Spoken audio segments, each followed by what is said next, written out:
know why people want to go out? You're going to want to increase the time. They say they're too short. You cannot be a gangster, then you want to run through. You cannot be a lawmaker that then you start with the law that we made ourselves. Then you say you want to say that, then you waste your time. Nobody here can be for the government economy. But when we kill people, it's not happening again. It will never happen. The only thing they are there for, when last people connect government and say, sacrifice people, don't know that Moya said, give me 1% I want to go in court. But they sit down over there, employ their family people because they need work. And now the person that needs work, and the person sacrifice person they want there, we employ our family people. But some people are happy because it is a time to be happy. It is nobody's time when the country is not better. It is everybody's time when the country is better. And we give this as a challenge to all of you people. 2029, we may be on the ballot for the presidency. Where we will come here and say, you people will have to appoint a commissioner for sacrifice. The police they are educated people. It's not about education. It's about how well you govern the people. They are people that have degrees, they know nothing. The only person with 8 people that they can achieve nothing from. Our marketeers will come to power. In every country, at least 2 million and breakdown of marketeers, people rather, and younger boys to empower themselves. The money is there, but everything is long before carrying the benefit out. Because we are close.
When they were coming, they said they were liberated.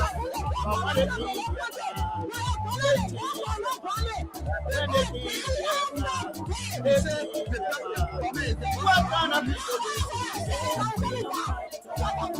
What kind of freedom fighter you living now? Freedom fighter you living now? Freedom fighter you live now?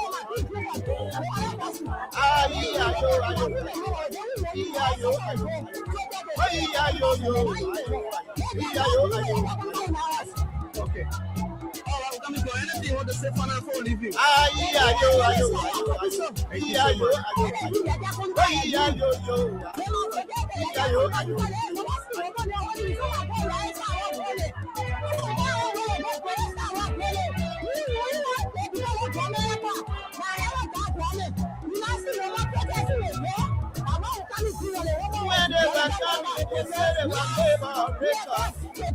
When they were coming, they said they were liberators. When they were coming, they said they were liberators. But when they came, what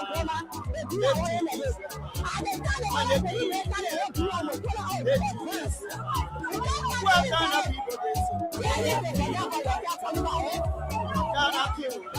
Hello.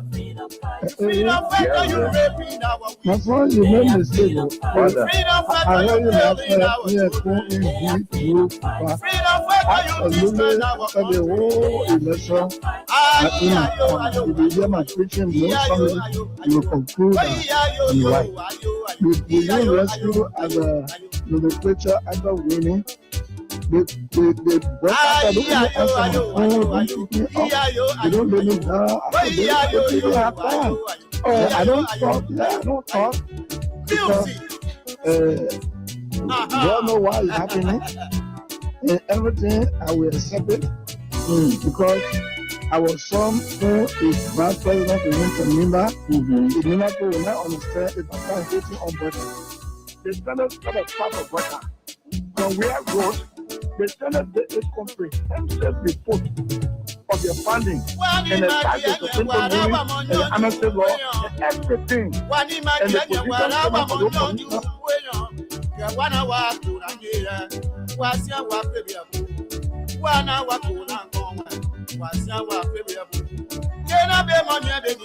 I'm a freedom fighter. Oh, I'm a freedom fighter. I'm a freedom fighter.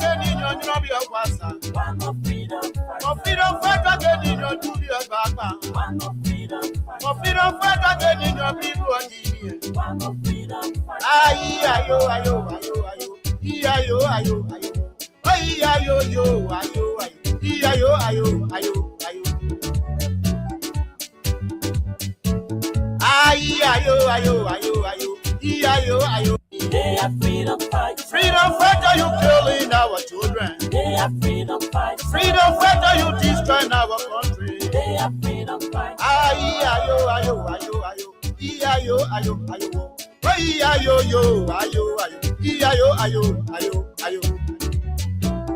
Oh yes, indeed. Oh yes, indeed. What a great day. What a wonderful opportunity it feels to be here behind these microphones once more to engage on the issues that matter to Liberia's growth and development. When they welcome me, they say they were liberators. What a beautiful way we like to welcome all of you folks. Just wherever you are this morning on our voice. And whenever you hear this sound, this is the sound that introduces Liberia's most informative breakfast platform, the Freedom Money Rise on Freedom 87.9. And indeed, it is a beautiful Monday morning from the nation's capital in Monrovia. And of course, we'd like to say a pleasant good morning to all of you, our listeners. To those of you in the diaspora, it is always a good thing to have you join us. Good morning, good morning. Good morning to our friends, our fans. And welcome to yet another exciting conversations about the issues that matter to Liberia's growth and development. And there are too many things to talk about, lots of things happening in the country.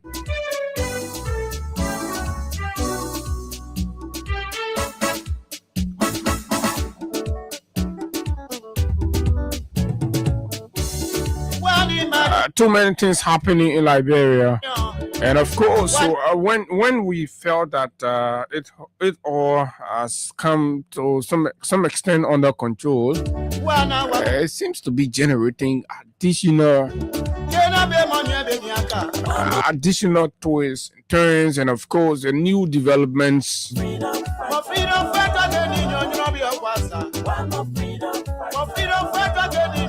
And of course, there's been a presence of too many journalists right now along the Liberian-Guinean border, stretching as far as the Kwadu Boni side of it. And there are other reports about additional movements of Guinean security personnel along some towns and villages. And of course, we've seen videos of some Liberians moving along the corridors with their cameras, and then they are the one communicating the demarcation. So you see ordinary people with camera, and they will stand somewhere and say, okay, this is the demarcation, you see, this is it. And I think all of that is troubling. But I will tell you why.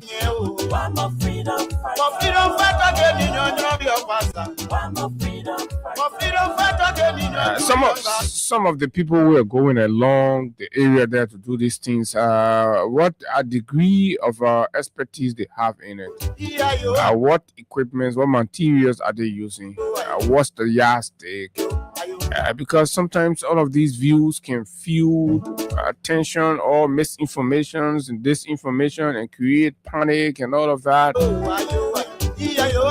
That is what is important for government institutions. That's what we said. Official sources, government institutions to go there and begin to speak to the people. There's panic everywhere. There's fear. There's concerns. And that's why the government have to move in there and what have you and educate the people and speak the facts and speak the truth to the Liberian people. Is it officially declared that again of course there is an attempt or there is an official encroachment on Liberia's territory? Has that been declared? Has that been declared or stated by the government of Liberia? Does the government sees it that way?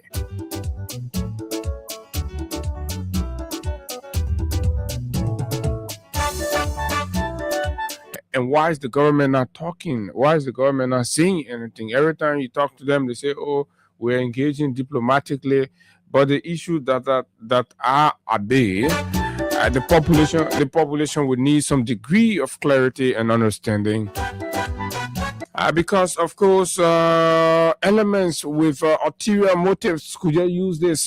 Listen to the other rescue guy that spoke on yesterday, right? Also, Botneke.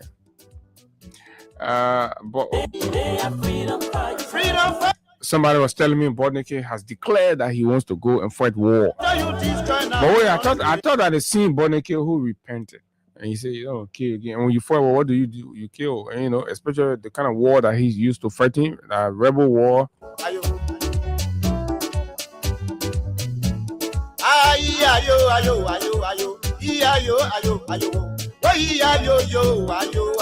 But again, we make sense of some of these happenings along the border. Too many reports coming in, where we look at it together and go back again to the root cause. Over the weekend, lawmakers, the speaker and deputy speaker led, an array of representatives there and to FOIA, and of course to engage and ascertain for themselves what is actually transpiring. And they try to get that. So I don't know how our government is working, right? The speaker will have to go way in the bush to know what's going on. So what about the reports that's been given to the speaker? So that means even the speaker office does not trust the report that's coming from the executive. So if the national legislature, the office of the speaker and the deputy speaker cannot trust and rely on the information coming from our executive with regards to what is happening in FOIA area there, right? What more about us, right? Because they are seated there. The president even visited with them. Okay, that was with the Senate. But any which way, the information sharings, right? And the meeting places to get update. But assuming that was a war zone, and our speaker and deputy speaker and flanks an array of lawmakers moving there, they say, ourselves won't go here. It has to happen as a result of the fact that they are not getting the actual information as it is supposed to be.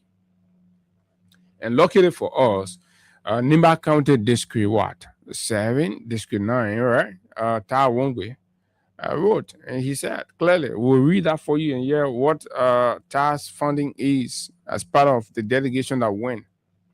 So apparently, Ta and others were hearing this from unofficial sources, but then they've gone themselves, they've seen it, and know that the only thing that's brought all of this loss in the country now, and that the government is trying to divert our attention to, so that we'll forget about the missteps that's going on in the country with governance, leadership, and the stealing that's going on daily.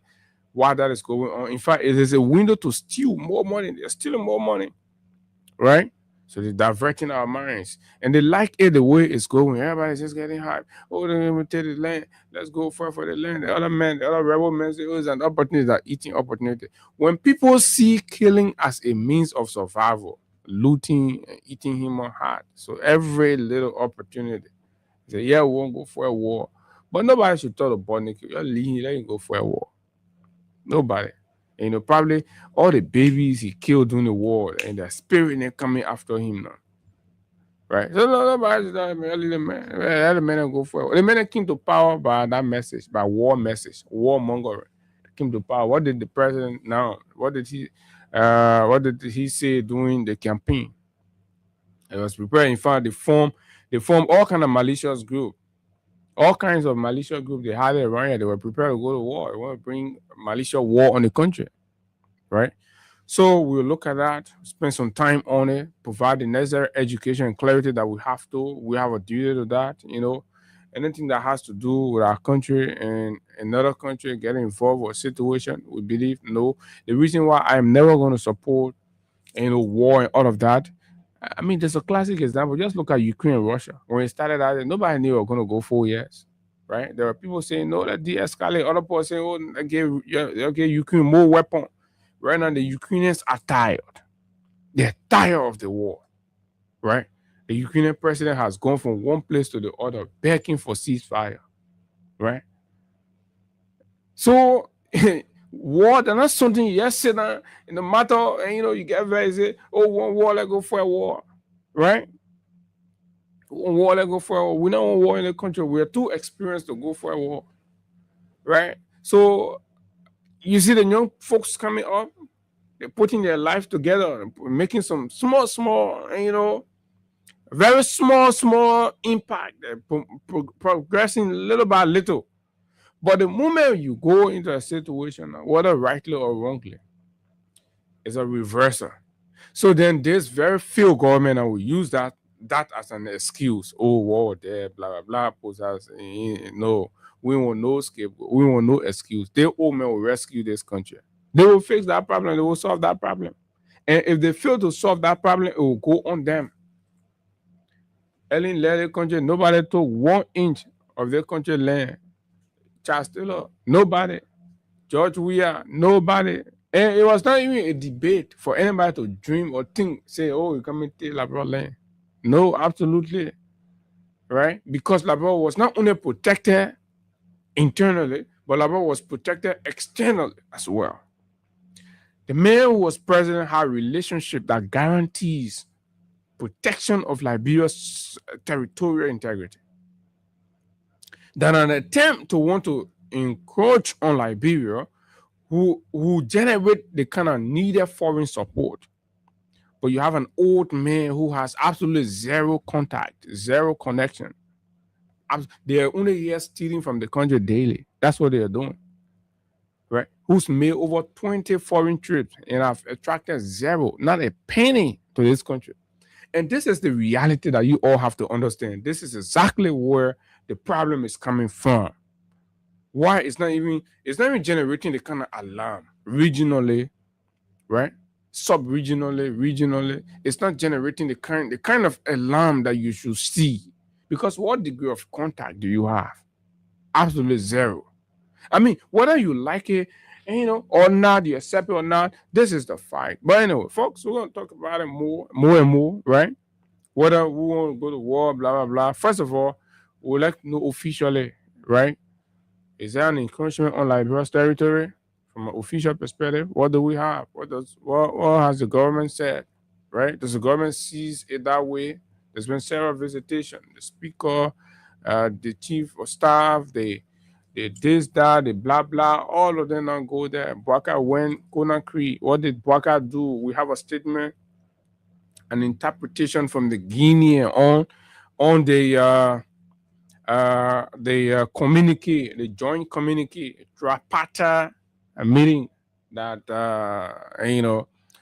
saw the signing of a joint communique between the three countries on the disputed land, right? What did they enter? So that as you're in the country. So the president went out, he made an agreement, signed onto it, and agreed, and ceded the land to the people.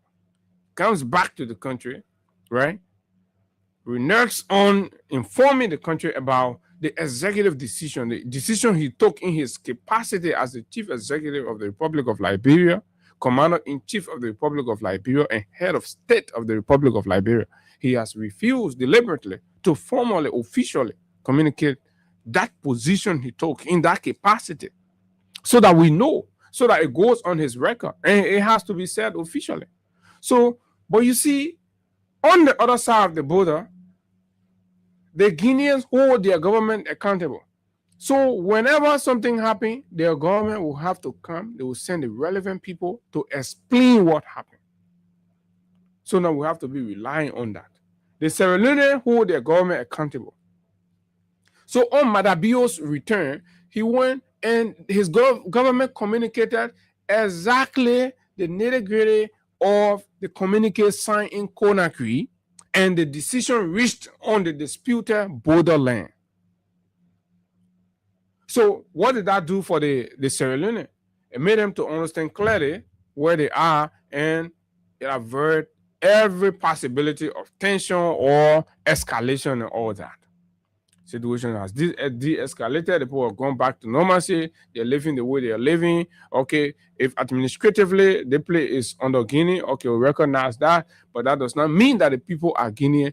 They continue to live and they're trading, they're doing their business.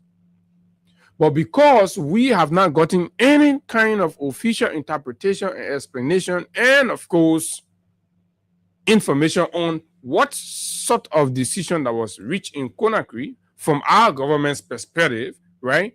We are still being placed under the impression that an attempt to encroach on Liberia territory is happening, whereby the government goes officially, internationally, or regionally at a meeting and cede or agreed that indeed, based on the facts that were made available to them and what they saw and what their historical references could point to, right? They agreed. But they come to Monrovia, this is dishonesty. If that is because we have reasons to believe that it is our land, then there must be no compromise. There must be no attempt to send superintendent and local government people to go talk to the people. Oh, you know, you don't do nothing. No. That is running away from the facts. Tell the people exactly what happened. So at 9 o'clock, we'll have a guest here to talk about land issues, right? We told you that we were going to have conversation to understand all these land grab, and you all can bear our witness.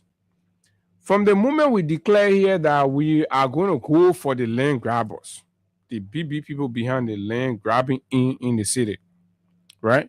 The whole something, it not go down small, right? You're not hearing too much something again because we started hitting some of the actual places. So like they're not scaled down a little bit. But why they think they've scaled down, a lot of people have been reaching to us behind the scene. So we're doing verifications of their claims and what have you, because we just don't want to bring anybody on the radio. So we are verified, and one such family in the Mount Barkley area there, right? Mount Barkley, Johnsonville, that's the Gray family. So the administrators will be here at 9 o'clock to talk to us more. There are a lot of families along those areas, Mount Barkley, Johnsonville. I mean, our meeting with lots of people, right? And they're going to come here to tell you what is going on.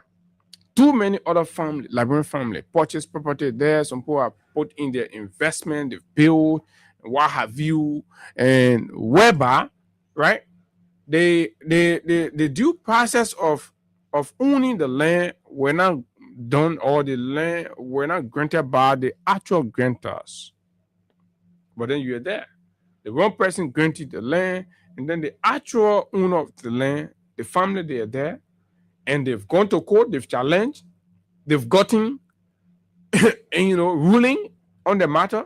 But because they do not have the power right now, they do not have the affluence, they do not have the finance, certain powerful elements have been suppressing their rights and trampling upon them, and it's been difficult. So being Freedom FM as we are, being voice of the voiceless, and of course the People's Radio, we've said this is hard time we contribute to solving this problem and fixing this issue. And we're going to do it. Just make sure you have the right claim. Naming and shaming can solve problems sometimes when you name and shame people, because sometimes they're hard. The public don't know the actual people who are behind these land grabs.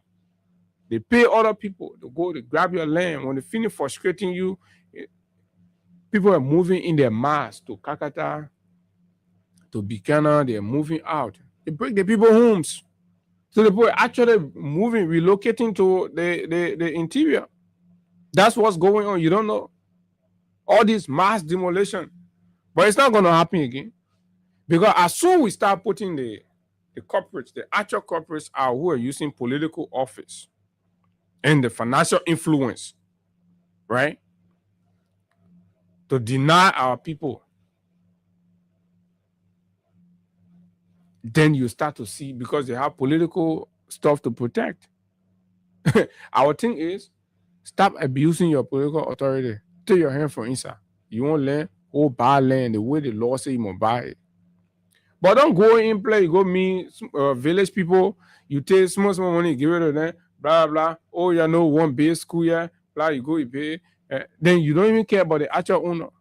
Then you get the paper and small money. The paper and clear tell you say, oh, they play not for all. That they other people. No, you get time.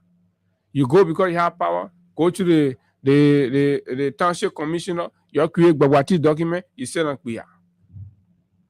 Because you get power. So it happening in the town.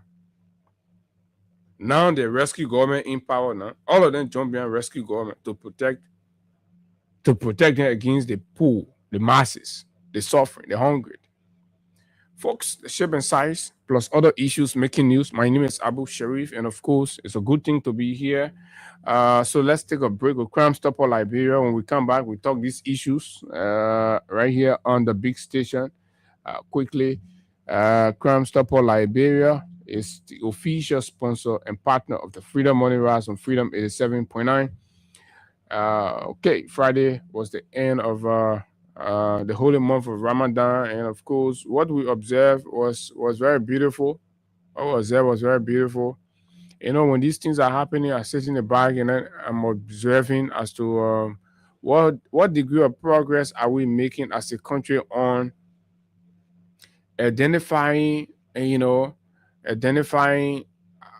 our strength in unity more than the division, the little things that set us apart. And I must admit, this going Ramadan was absolutely beautiful, right? From the perspective of Liberians, putting aside the differences and cheering up each other, recognizing each other, and the messages from across the aisle, irrespective, even pastors, even reverends, and ushers in the church. Everybody was celebrating, family members, friends, because look, we are one people, and we must not divide ourselves. We're a small country that must demonstrate strength in unity, build this place and make this place an example. I know there are a lot of folks who believe extremism is the way around it. They try to express extreme, fundamental, ideologies, believing that it is a demonstration of faith.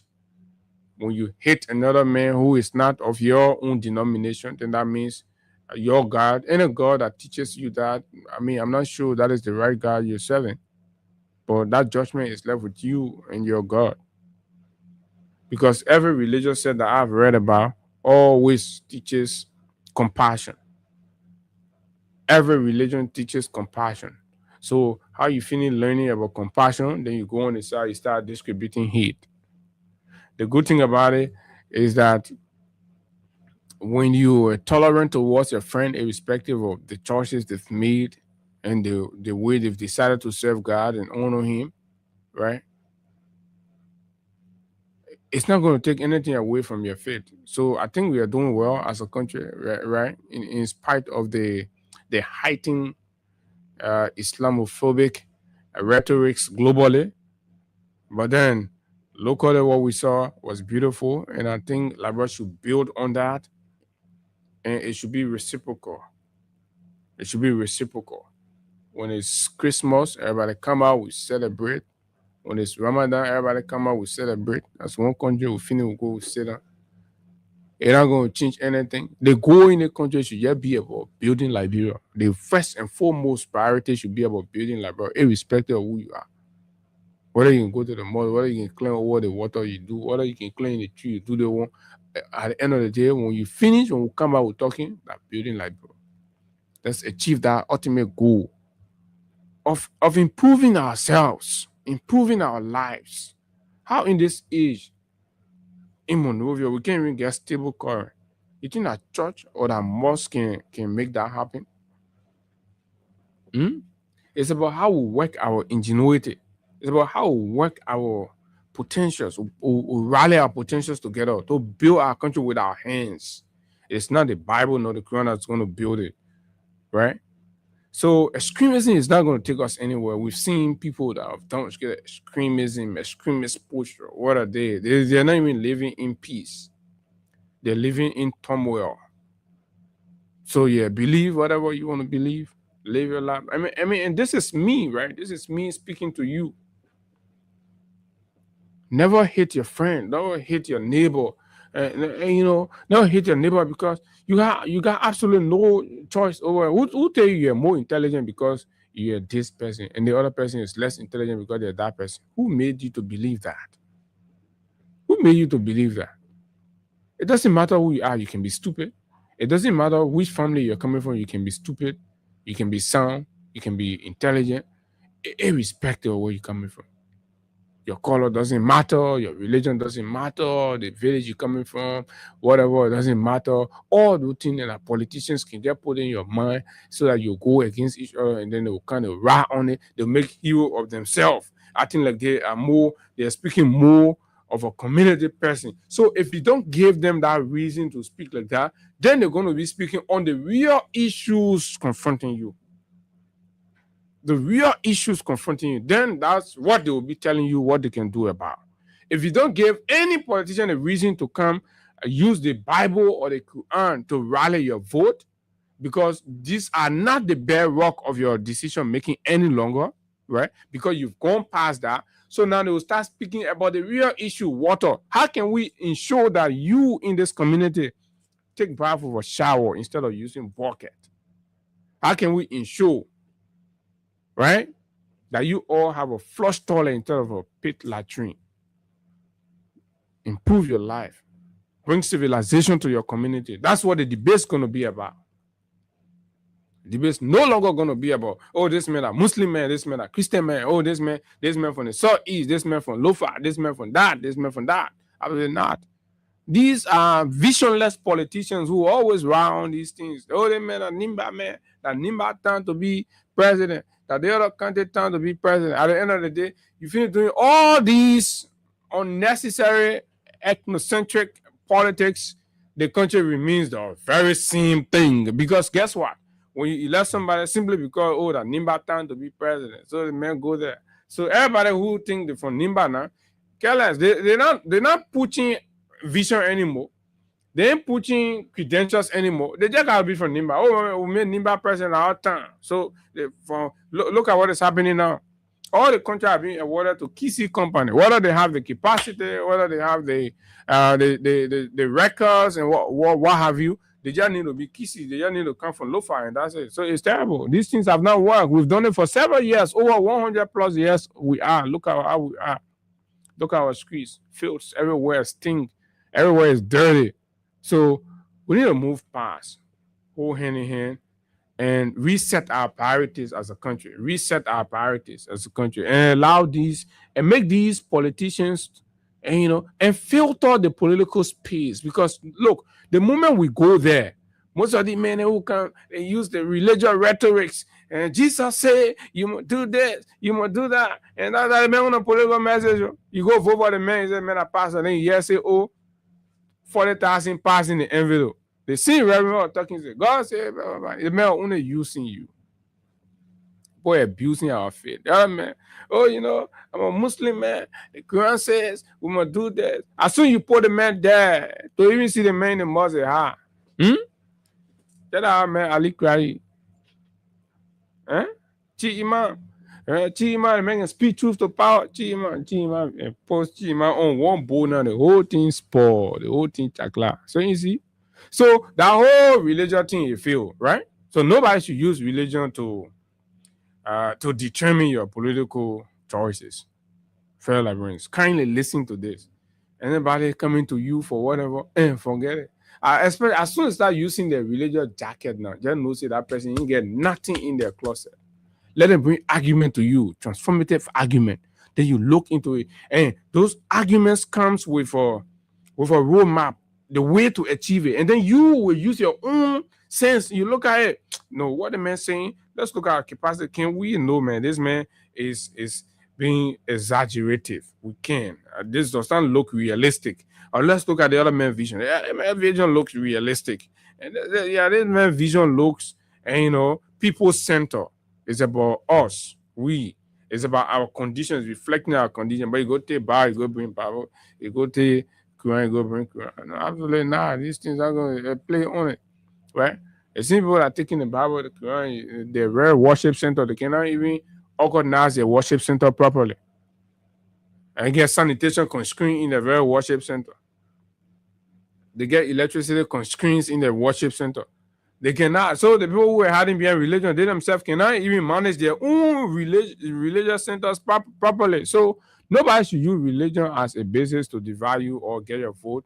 At the end of the day, that their family, their children are going to be living in luxury. They've only used your faith. They abuse it and they take power. They're not delivering. They're not delivering it.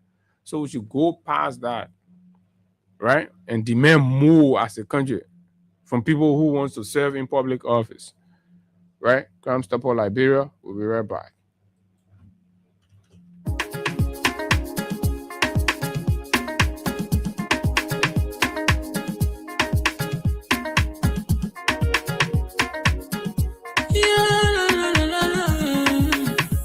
Shabba musical. There are crimes in many places, in every community, you can see. So if you see crime, report it. Don't take law in your hand for the right authority. That it can't take care of it. Crime Stopper here for us, bringing safety to your door. Whether you rich or you poor, if you see a you must talk it, and I mean you cheche. Do it for your safety. If you see it, don't keep it. You must call to report it. Crime Stopper, the people bringing safety to your door. Crime Stopper, stopping crime and making peace for them before. Crime Stopper Liberia, from the center to interior. Crime Stopper, keeping us safe, they're stopping crime for all of us. Crime Stopper, the people bringing safety to your door. Crime Stopper, stopping crime and making peace for them before. Crime Stopper Liberia, from the center to interior. Crime Stopper, keeping us safe, they're stopping crime for all of us. Crime Stopper Liberia is your community crime fighting partner. Don't take the law into your own hands. Remember, if you see a crime, report it. This is a message from your own self, Old Man Sam Cyan. Crime Stopper, the people bringing safety to your door. Crime Stopper, stopping crime and making peace for them before. Crime Stopper Liberia, from the center to interior. Crime Stopper, keeping us safe, they're stopping crime for all of us. Crime Stopper, the people bringing safety to your door. Crime Stopper, stopping crime and making peace for them before. Crime Stopper Liberia, from the center to interior. Crime Stopper, keeping us safe, they're stopping crime for all of us. Okay, Crime Stopper Liberia, fellow Liberians, welcome. This is not the time for politics. Politics is going to happen 2028. As part of our training is to make sure that we provide education to you. For you to believe in us, for you to believe in me, let me put it that way. For you to believe in me as a journalist, and every day you wake up in the morning, you want to listen to Freedom Money Rise, because Abu is on the show, you want to listen to me, and if I lie to you, if I deceive you, if I deny you the education that you need, right? God is going to hold me tomorrow for that. I believe so as a Muslim kid, right?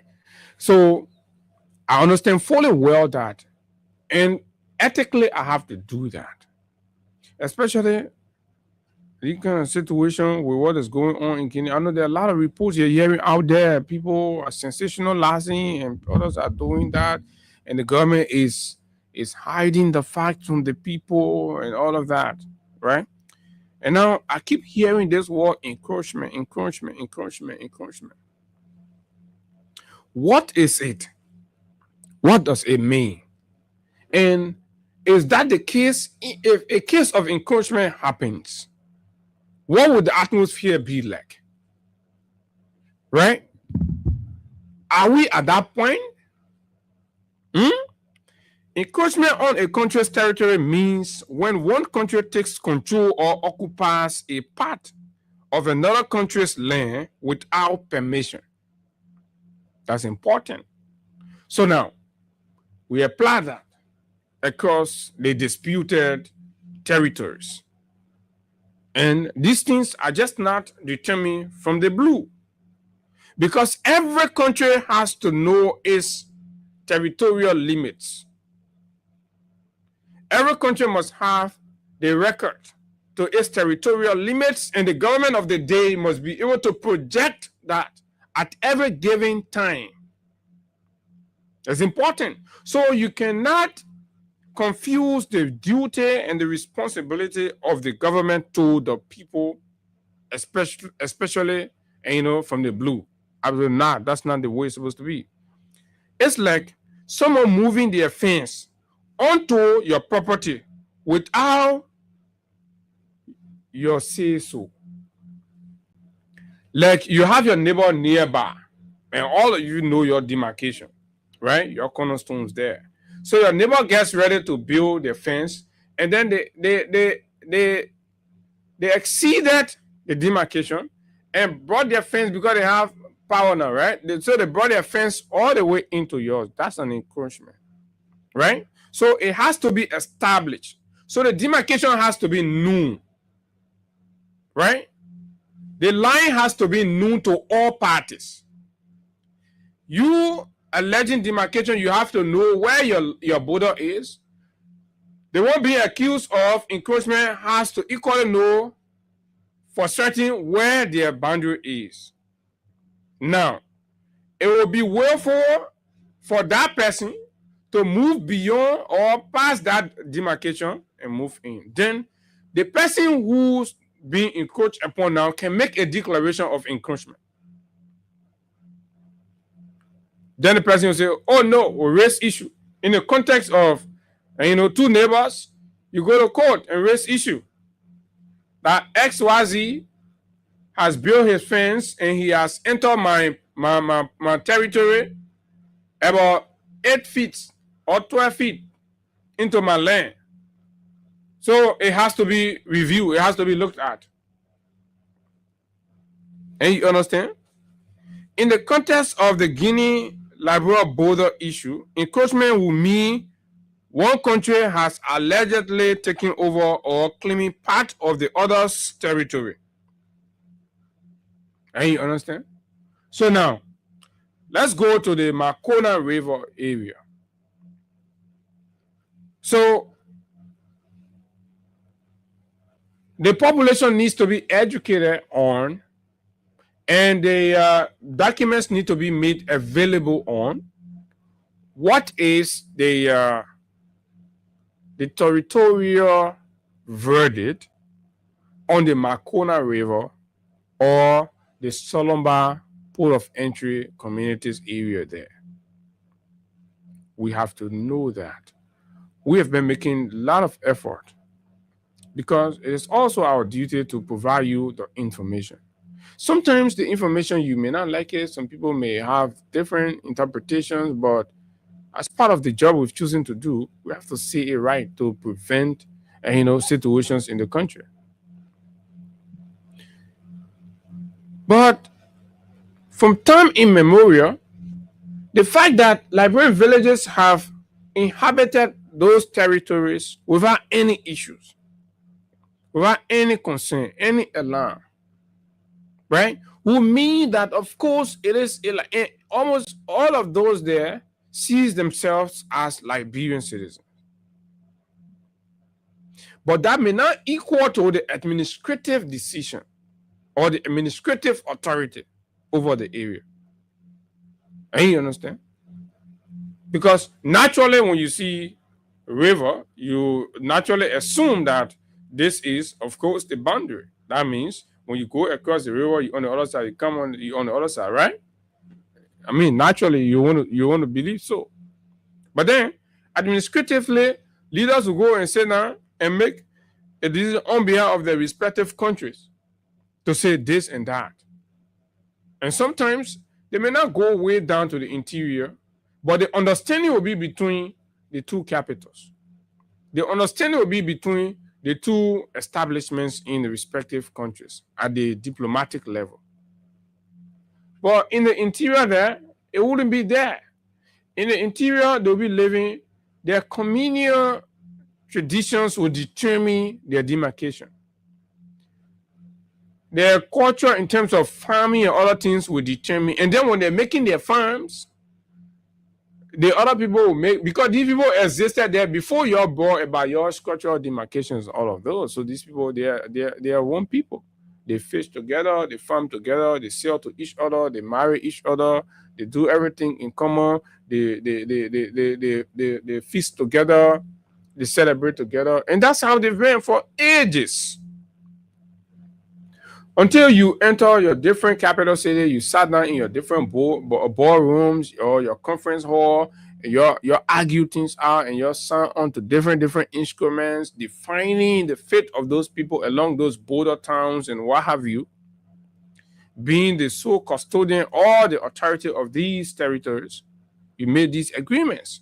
So in the event where there is a situation, then that's when authority has to take seize of the matter and guard its people. But you have to provide the guidance on the truth, not on half truth, sometimes not even truth, right? But how do you do that? By communicating and providing the pieces to the people. Because if you don't, then you create room for anarchy. Citizens will then start to take out the responsibility or stand out or defend ourselves. And people inherently, naturally, definitely where the desire to defend. Nobody, for what? Nobody will sit down, somebody come and encroach upon them and imposing on them what they've not naturally accepted for themselves, especially when there have been several officials going to the county. And I said, why you can't go to the country? Why we can't go to the country, right? We in the town here, they post setting for all, they won't kill. Then you say, we must go in the bush. Because the people know the moment we go in our bush, we're going to provide the undiluted facts. Internet never been not set already, then you go in the bush. The multi-banks. So, but no, man. But we are following. So now, this is why we have to ask our government. So over the weekend, Spoon shared a piece gathered from the Guinean official explaining, that's in their country, explaining to its people the situation between the three countries from the tripartite meeting that was held in Conakry. And you understand? So I'm going to read that for you all this morning. I'm going to read it, and you listen to their version, and you join people like us to tell our government to say, you know what? Let Jalime Pia start using the Ministry of Information platform to be rude, to be on culture, in discipline, and demonstrating his lack of basic home training and all that. Let him, just seize that a little bit. I mean, we've gotten enough of it now. Almost everybody in the country is convinced that every time he has a chance, he demonstrates the lack of basic home training, right? Because the platform is given to you to speak to national issues. Now, it reads, it says update Liberia, Guinea, border, and you can find it on Spoon FM page, right? Liberia, Guinea border situation. In this video, Guinean authority explained the decision of the MRU Tripartite Summit in Conakry and why the deployment of impressive military contingent along their borders. Now, so the authority explained the Tripartite Summit and then why, after the Tripartite Summit, there was intense and impressive deployment of military contingents along those border areas that we needed to know. Because we were here, we didn't even know. When it happened, we started asking. The other people started asking about how come our president coming from Conakry, a meeting, then we see military people coming. So I believe citizens raise the questions on that side too.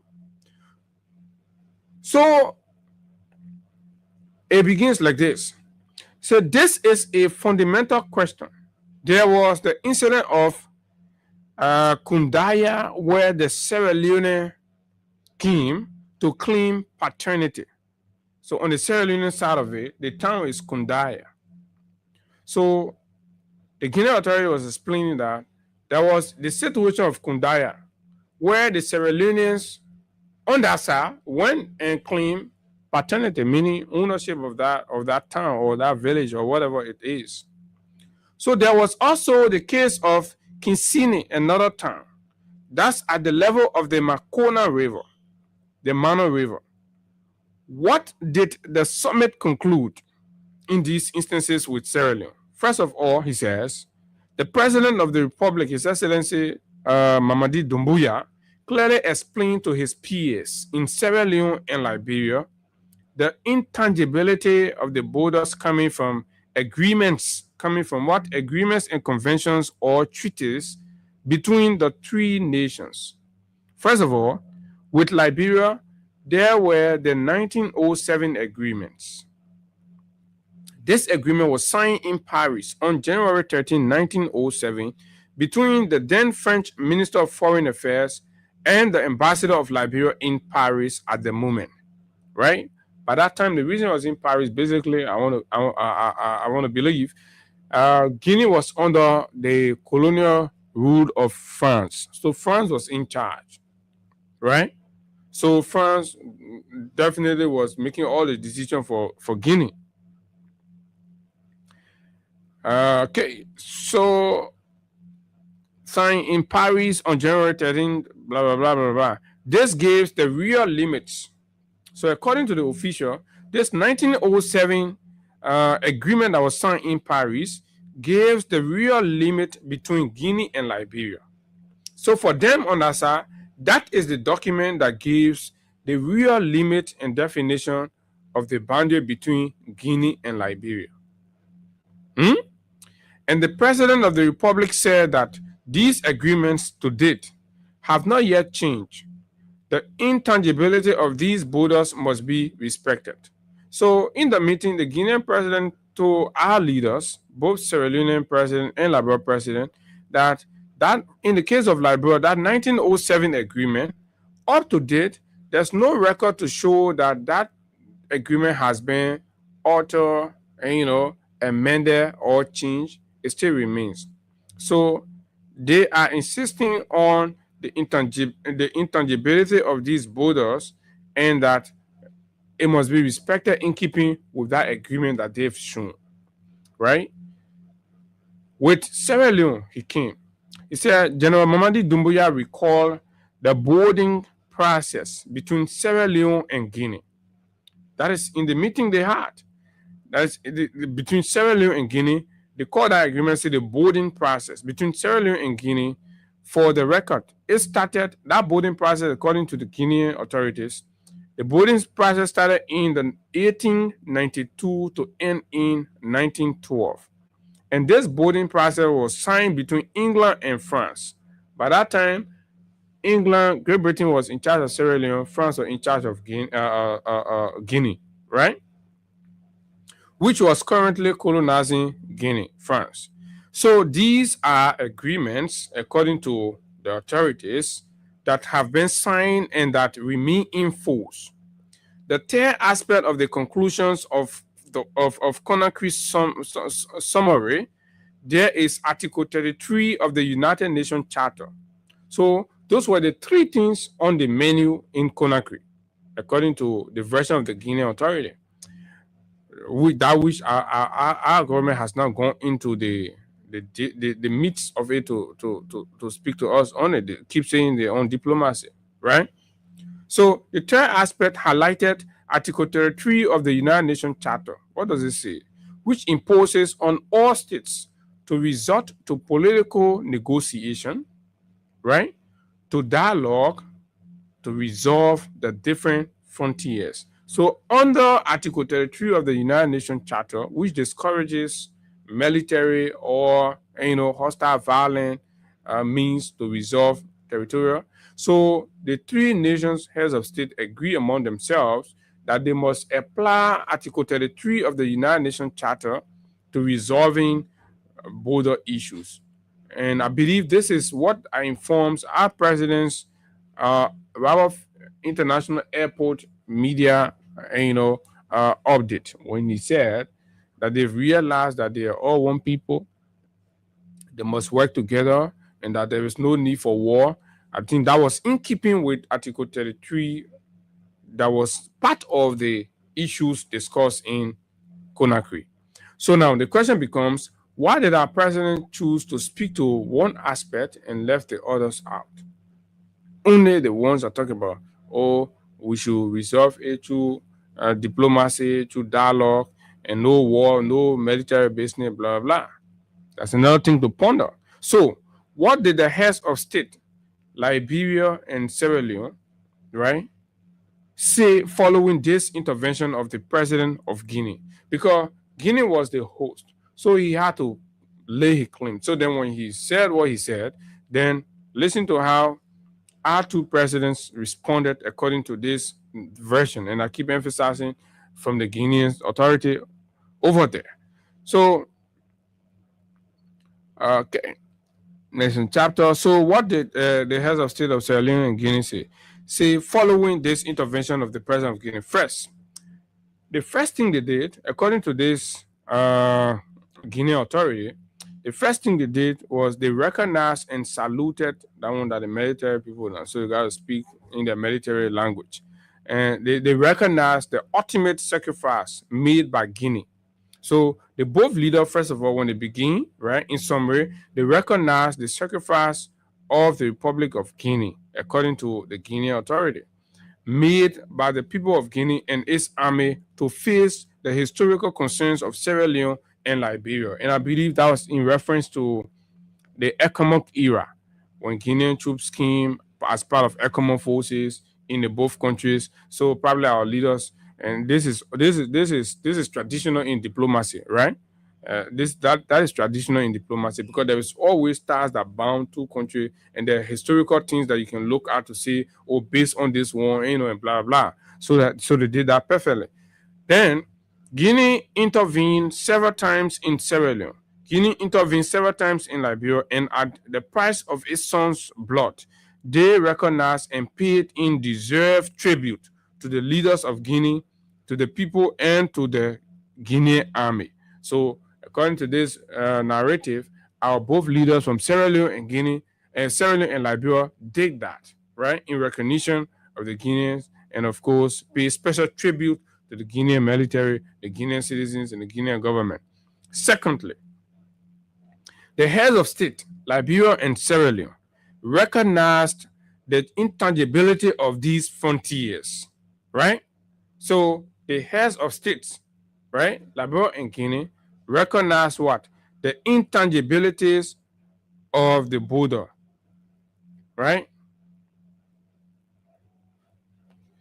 Okay, so let's try to get that.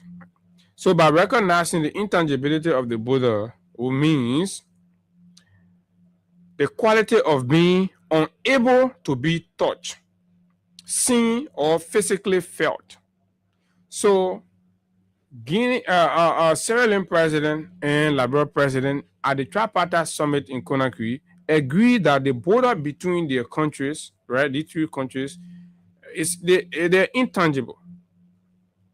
They're unable for you to touch them. It's porous to the extent that seeing is even difficult, or to physically feel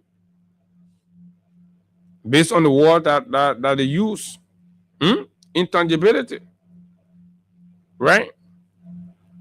That was the second part, the second recognition, and inherited from the various agreements. They also recognize that the border, the frontiers now are inherited from various agreements, the agreements that we talked about earlier.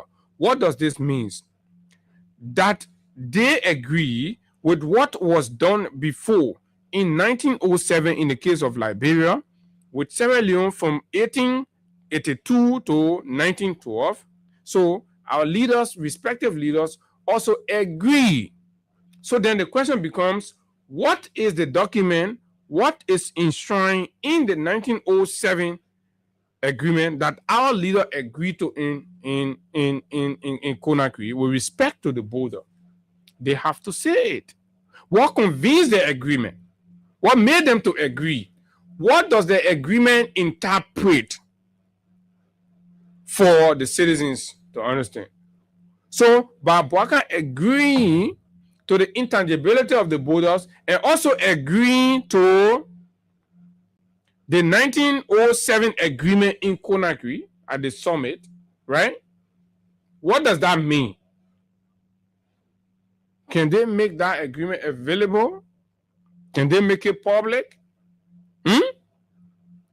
So, they align themselves behind the conclusions of these agreements. So the conclusions will mean, if this agreement has it that Makona River belongs to Guinea, so that means the two leaders agree that, okay, if that's the conclusion of this agreement, we agree. So we go back to our country, we tell our citizens to de-escalate, we tell our people to come behind. But then you tell the ordinary people. The ordinary people are still, concerned. They want their land. They have farms, they've built their homes there. To the point where for them to even access their home, our security personnel are telling them, if you want to go there, you have to seek permission. Who does that? Under what arrangement that the citizens must ask permission to go in their home? That is not the goal of government. That is not the goal of leadership. There's a degree of incapacity here. There's a degree of negligence, and you think you can use propaganda to shield or conceal the facts from the people. And this is bad, because the more you leave our people in that state of confusion, these are people who are basically dependent on farming, cross-border trading. That's how, as much as you're stealing in Monrovia, they don't care. The people are living their lives. They're hustling. So it has gotten interrupted for like 3 to 4 weeks now, right? Almost a month. So you go ahead, you recognize that.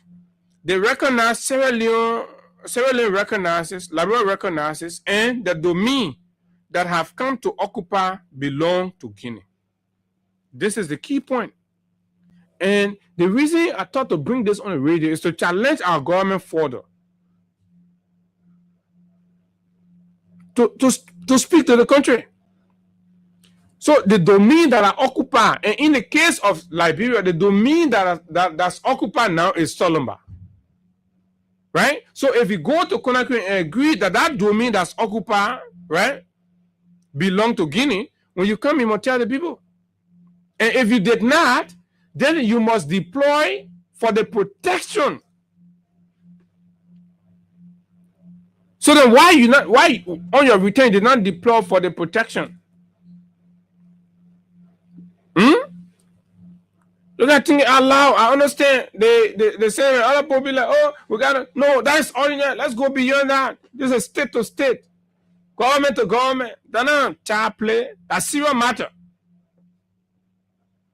That's what we pay them. Even the trip to Conakry, we pay it.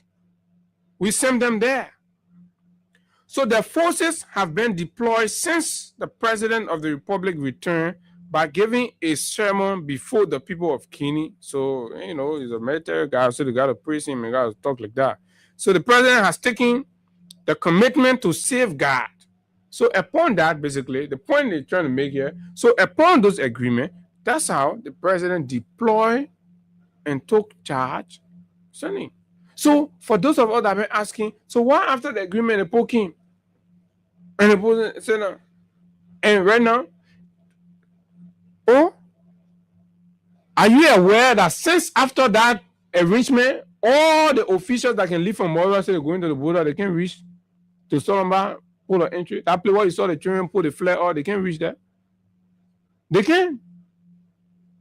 The Guinean security guys are not allowing them to go there. So they will go to Papa, they hang here around, they come back.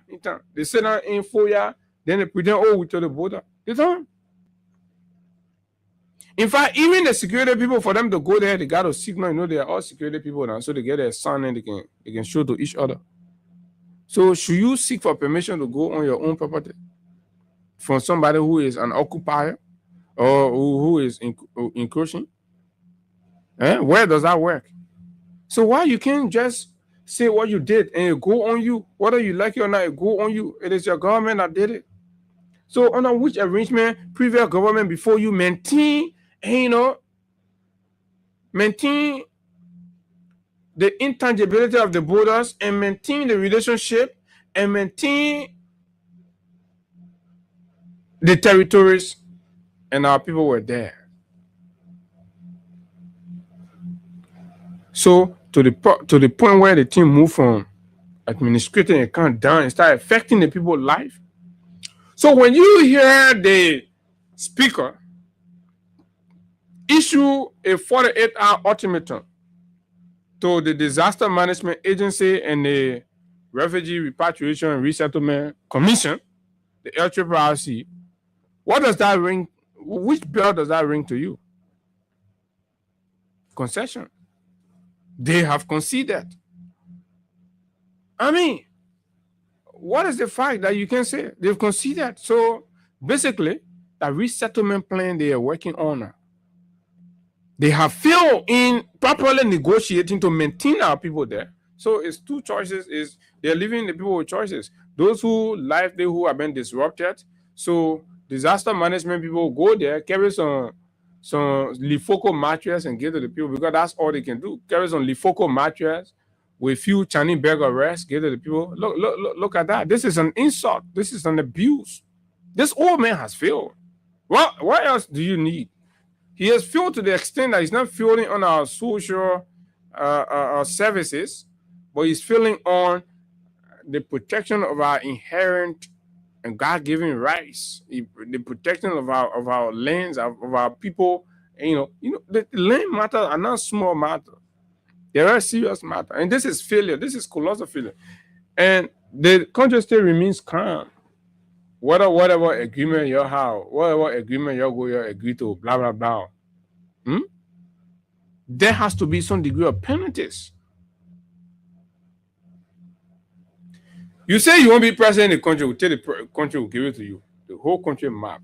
No ben inside. Straight thing will tell the whole country will give it to you. If you tell the country will give it to you now, you jump you go sit down Conakry, then you go you start giving part of the country land. So right now we got to call our, how you call them, to come back and read through the map. Joseph Parker, read through the map for Joseph Parker time. And when Liberia returned to normalcy, when Liberia leaves the devils, the moment the country leaves the devil, because people sold the country to the devil, and some of you don't need to hear that. When people open their mouth, people who are pursuing the higher seat in the land start talking about dancing with devils, start talking about devil. And whether they are creating room, they are inviting the devil. So when the devil comes in the midst of God's people, it disrupts everything. And that's what going on in Liberia, disruption. Complete disruption. So you guys need to go back and repent and cast the devil away from your personal closet. You got to go there and carry your different God people and rebuke the devil and take the devil from there, because you're leading a country here, man. Right? Over 5 million people depend on the decisions you make, the choices you make. Don't you know that? You think it's all going to be about You think Weah must be president? No. Why must you narrow and limit the country to just your rival and your competition with George Weah? They fit the hope, the future of 5-point-something million human beings in the country, and you just narrowly reduce that to your rival and competition with a single man? For what? You're missing out on everything. Families are being rendered homeless. Villages are being wiped out in sheer dishonesty with no commitment to truth.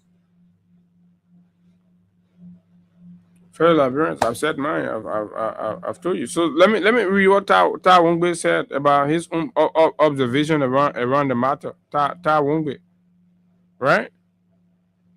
Let me read to you what Ta Wongbe said, and then open the phone lines to hear you. Ta then were part of the people that went.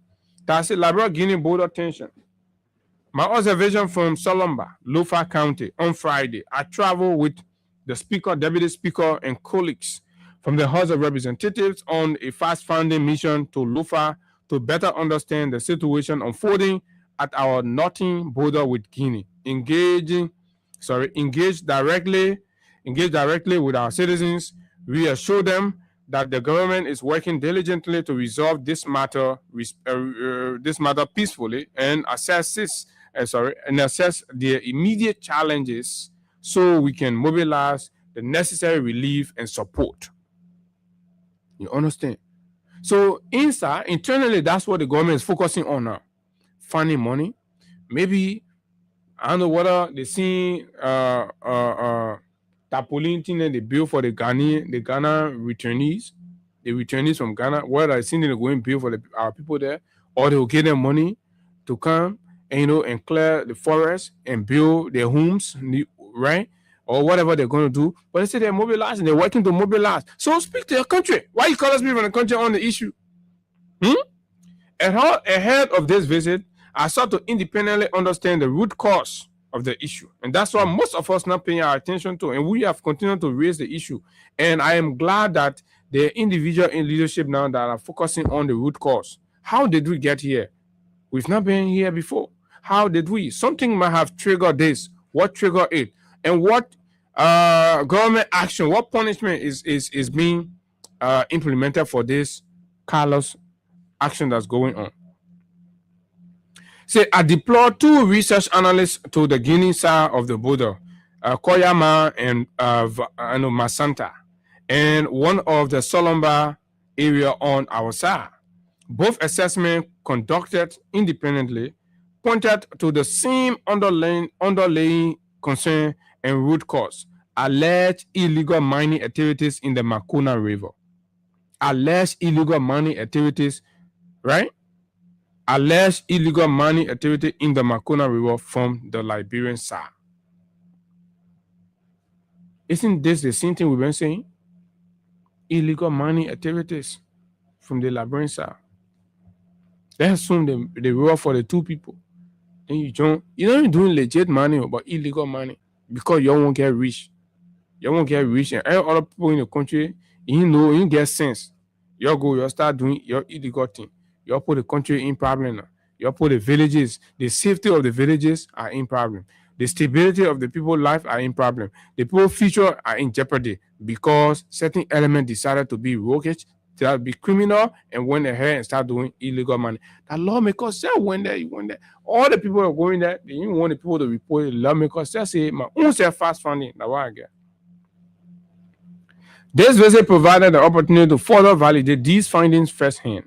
What we saw on the ground is clear. Our people are living in deep fear. Fear of uncertainty, fear of escalation, and fear that their safety could be compromised. Yet, despite this, they remain resilient and deeply committed to peace. They want peace, but they also want their sovereignty respected. During our town hall engagement in Foya, our people were clear about 2 things. First, a call for peace and for this matter to be handled responsibly, with the expectation that any foreign military presence withdraws from Liberia, right? Second, an urgent appeal for support to families who have been internally displaced and are living in uncertainty. I commend the Honorable Speaker for his swift action in directing the Liberia Refugee Repatriation Resettlement Commission and the National Disaster Management Agency to move within 48 hours. I don't know whether that is within the purview of the Speaker, whether the Speaker can do that. I thought these are agencies under the executive. So you see, there's a leadership gap we have in the country now. So everybody overlapping function. A speaker almost purporting to be the one running the country now. So he can give, executive officials, he can give them 48-hour ultimatum. There's a breakdown that we are experiencing in the country. However, there is a deeper issue that must be addressed across both independent assessment and my engagement on the ground on both the Liberian and Guinean side. Credible and consistent concerns were raised regarding illegal mining activities linked to senior level government officials. Fellow Liberians, are you listening? Linked to senior government officials. Given the seriousness of this report and without drawing conclusions ahead of due process, it is in the national interest that this matter be subjected to a thorough, independent, and transparent investigation. I therefore call on the President of the Republic of Liberia to 1. Ensure the immediate deployment and sustained presence of the LRRC and how you call it? Ain't sounding you thinking your speaker for overlapping function to go give for the 8 hour. That speakers will give for the 8 hour to executive officials. No channel. You're not communicating through channels. How you running the country? Everybody say you people are the most educated. This is the problem. Launch a thorough, independent, and transparent investigation into the reported illegal mining activities and any official link to them. Continue to pursue a firm and peaceful resolution that guarantees the withdrawal of any foreign military presence from Liberian territory and safeguard our sovereignty. Blah, blah, blah, blah. 0776 104 104 086 500 104. At 9 o'clock, we have our guest here to talk internal land matters. Right, internal land matters. Tomorrow we'll look at comments made by Jerolime Pia and of course the Grand Mufti, and not the Grand Mufti, but the Chief Imam Ali Krai. On tomorrow we'll look at that. But let's take calls on these 0776 104 104 086 500 104 are the numbers to call. Librarians, speak your mind or forever hold your peace. Good morning.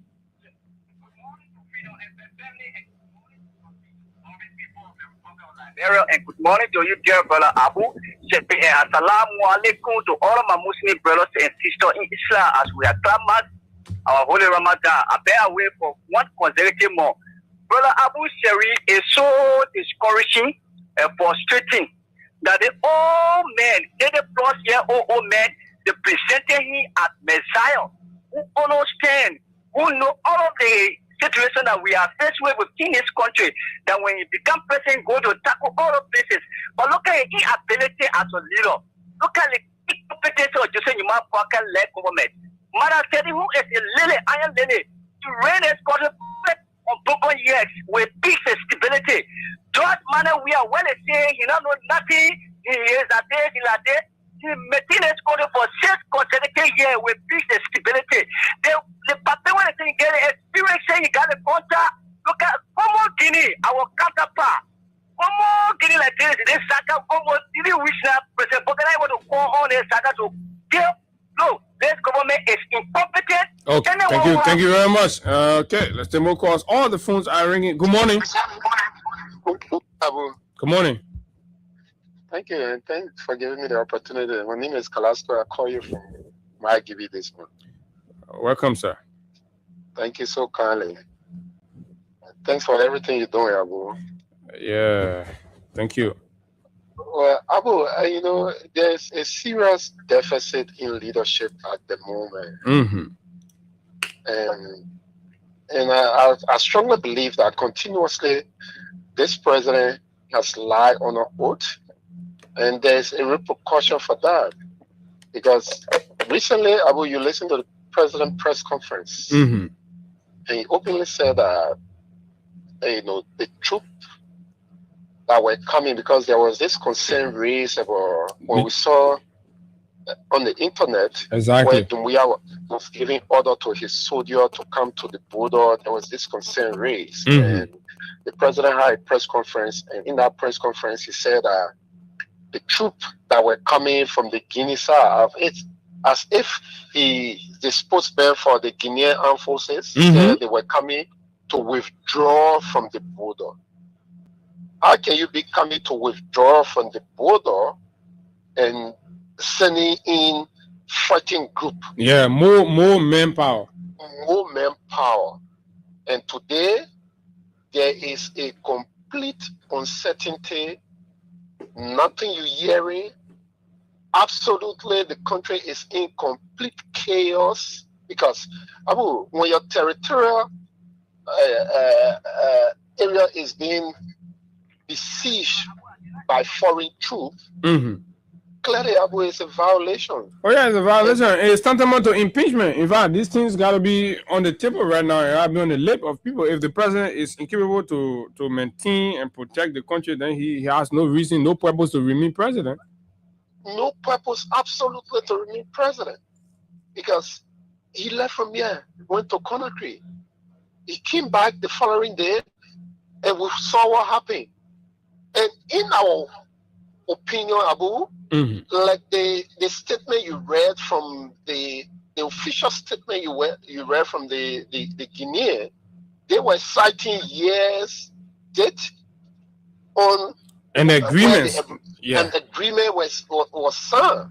So the president also lied in that venture because he came back and clearly he know that that's what Doumbouya and the Guinean authority told him, that they are occupying that place based on agreement that was signed in 1904 or 19 something, and he did not say anything. The only thing he had to say at the airport that people should remain calm. Yes, people are calm. Okay. But this is the time that he has the authority as the commander-in-chief to protect the sovereignty of our country. We're not saying go to war. No, nobody want to fight war. But the guy means that you as the that's why you are the first. So probably Carrasco, and lastly, probably the man doesn't know the means, and that's why the country has asking for an excuse. Let him leave. Well, I got no reason to not agree with you, Abu. On the second part, Abu, clearly, Abu, whether we agree or not, that is not a partisan shape situation, right? Abu, there is a deficit in leadership. Let me re-emphasize, Abu. For a speaker and a deputy speaker that's supposed to be in Monserrado, calling on the AFL leadership, calling on the joint security leadership at that Capitol building, sitting on a round table and saying, what is the best we can do? Or flying, because when Speaker Kum started his whole speakership brouhaha, he said ECOWAS Parliament were coming, other people were coming. About this time, we should be seeing that kind of posture from the legislature. But for you to jump off from here and go to Lofa, taking taxpayer money, that money that you're supposed to be using. I listen to Julius and God, when they in around that border area, Abu, our people are using the Guinean network. Of course. You don't have any coverage there from our end. It is a risky endeavor where you will be there using the Guinean network where they can monitor your communication at all levels. Instead of you sitting as a speaker and structuring and trying to put things in place, you take people money, taxpayer money, and you say you're going to Lofa and go as a team. What are you going to as it's devastating. From speaker to investigator, the men are investigators. So I send the men to go investigate what happened. So further that he don't even know his function as the speaker. Then he's giving instruction to LRRC. You are the one as the speaker, the separate branch of government. You are the one that's supposed to be giving instruction to instead of you calling on the president, sitting with the president, sitting also at that legislature at this time. I'm telling you, Carrasco. But thank you, Chief. Thank you. Yeah, thank you very kindly. Let me see our diaspora folks are they're calling everybody. Yeah, Mr. Taye, right? Good morning. Good morning. My name is Tati, calling from Alaska. I'm both civilian Liberian. Okay.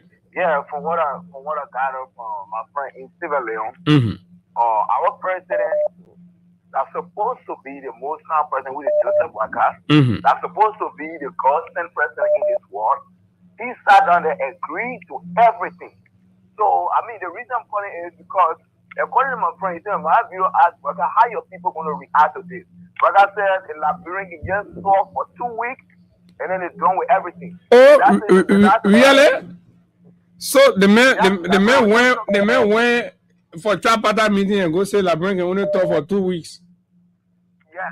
So whatever decision they make, Liberian will talk for 2 weeks. They're done with it. And that's the mindset of people in government in Liberia. They just get a mindset when they do stuff. Liberian will come, oh, we made nonsense, and that's it. Everybody's done with it. Exactly. I've heard that severally from officials in the government. Oh my God. My man, you push your man off. Good morning. Yeah, good morning, my dear brother. Go for the show, Benny. Go ahead. Hello? I'm calling. Yeah, hello, brother. I'm calling from Ohio. Okay, my brother. How you doing, man? Let me just say something. Can you imagine? But you call your name, chief. You gotta call your name, sir. My name is E. Davis, calling from Ohio. My brother, can you imagine the country is in a serious problem and the lawmaker then packing their bed, they say they're going for vacation. Where in which they should have been there to pass law that will be able to defend, provide money for the country to be protected. Now they finish packing their bed, they say they're going for vacation.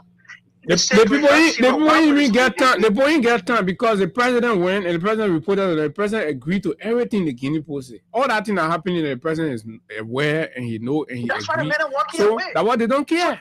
And the Liberian people should take note. Tomorrow when something happened that they don't want to feed it with. Now the lawmaker, the men got the money, they got a passport. I think the Liberian should get together, but tomorrow they should ransack those men and bring them back to make sure that they come up with a solution. Okay, make sure ransack them, bring them back, and let them come up with a solution. Good morning.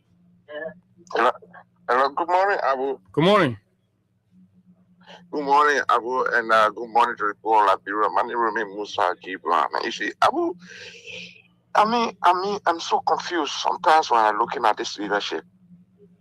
And sometimes when you speak, then those little kids that are the gate for one that scratch cartoon, they come back on Facebook with their rude information minister to start insulting. Are we telling people to go to war? No. Or are we telling the government to defend our territorial boundary? Yes. That's what we're saying. Oh yeah, which is all right. We are a country. That's our right. And Abu, look, let me tell you, even the people to the border are angry. They were angry. They were confused. They are saying to the government, if you can defend us, allow us to move in. Listen to all the interview. There are cornerstones that have been showing between Kanibuni, where the Galilean boundary, where the French played the cornerstone. What made we have to think that what the French did was wrong? The boundary is there. But but the thing is, when you go there, the man even go show you agreement now. So you have to say, oh, let's go and verify and be clear. You just sit on there, you agree. Then the man can do your own thing. You can't agree to the man no evidence. One time, you got to come back to the country, deploy your people, y'all go and make sure, and then you can tell the man, say no. But they all think what you're talking, they play they play not part of it. And something, nothing like that, you just agree. But Abu, I can tell you straight, Joseph Boakai don't have a history of this country. All of Joseph Boakai ambition have been that he might be president. That new president might be on him. To know the territorial boundaries of Liberia when it stopped as a president of a country, because those are things you should have to your fingertip. Okay. All right, Chief. Thank you. Oh my God, sorry, but we gotta go. Ruth, yeah, please bring our guests in. Right, this thing is serious, and it's even more than serious with the different development coming from our sister country as to what actually happened, what our government did, what our president did in Conakry, right? That's giving this. So they had to believe that this thing as Labrador, they will go there, people will be good, they will settle, and you go, you tell the immigration, you tell the flag, you bring it behind, and you tell the people, the custom people, you come behind the people, then you send people there, the town chief, the local government people, you go talk to the people. But that is not giving the people any certain turn. And like Carrasco said, doesn't it trouble you that our citizens there do not even have access to library network in the area? At the beginning network. Because you sit down in Monrovia and you have been rescued, and you now put all your family people in government, all of them taking government money. So anything happen to the other people in the interior, in their life, in their family, you don't care. That is the demonstration of absolute carelessness. Good morning. You are the last caller. Morning. Yeah, morning. My name is Ibrahim Hede. I told you from Clarendon. Looking at what happening at the border, for me, as Liberia, they are paying someone back, and then from there, the history is they're occupying the area. So what the role he playing now in our host? What the role he playing? He taking pain and our people on our side who tell him they are running here and there. So for me, I'm looking at the Ministry of Finance. But if you ask that question, they say who there doing the illegal money? Who the official there doing the illegal money there? Yes, they want to order for our understanding what we're looking at. They don't come on the camera. Yeah, because they don't see it too. So we're looking at it for our side. Okay. Yeah. All right. Thank you. Thank you very much. So that's it. All the phones are ringing, but we'll continue tomorrow. Let's take Crime Stopper. Right? Let's take Crime Stopper Library to usher our guests, and then we'll come back. We'll talk internal matter right here on Freedom 87.9. This break, we'll be right back.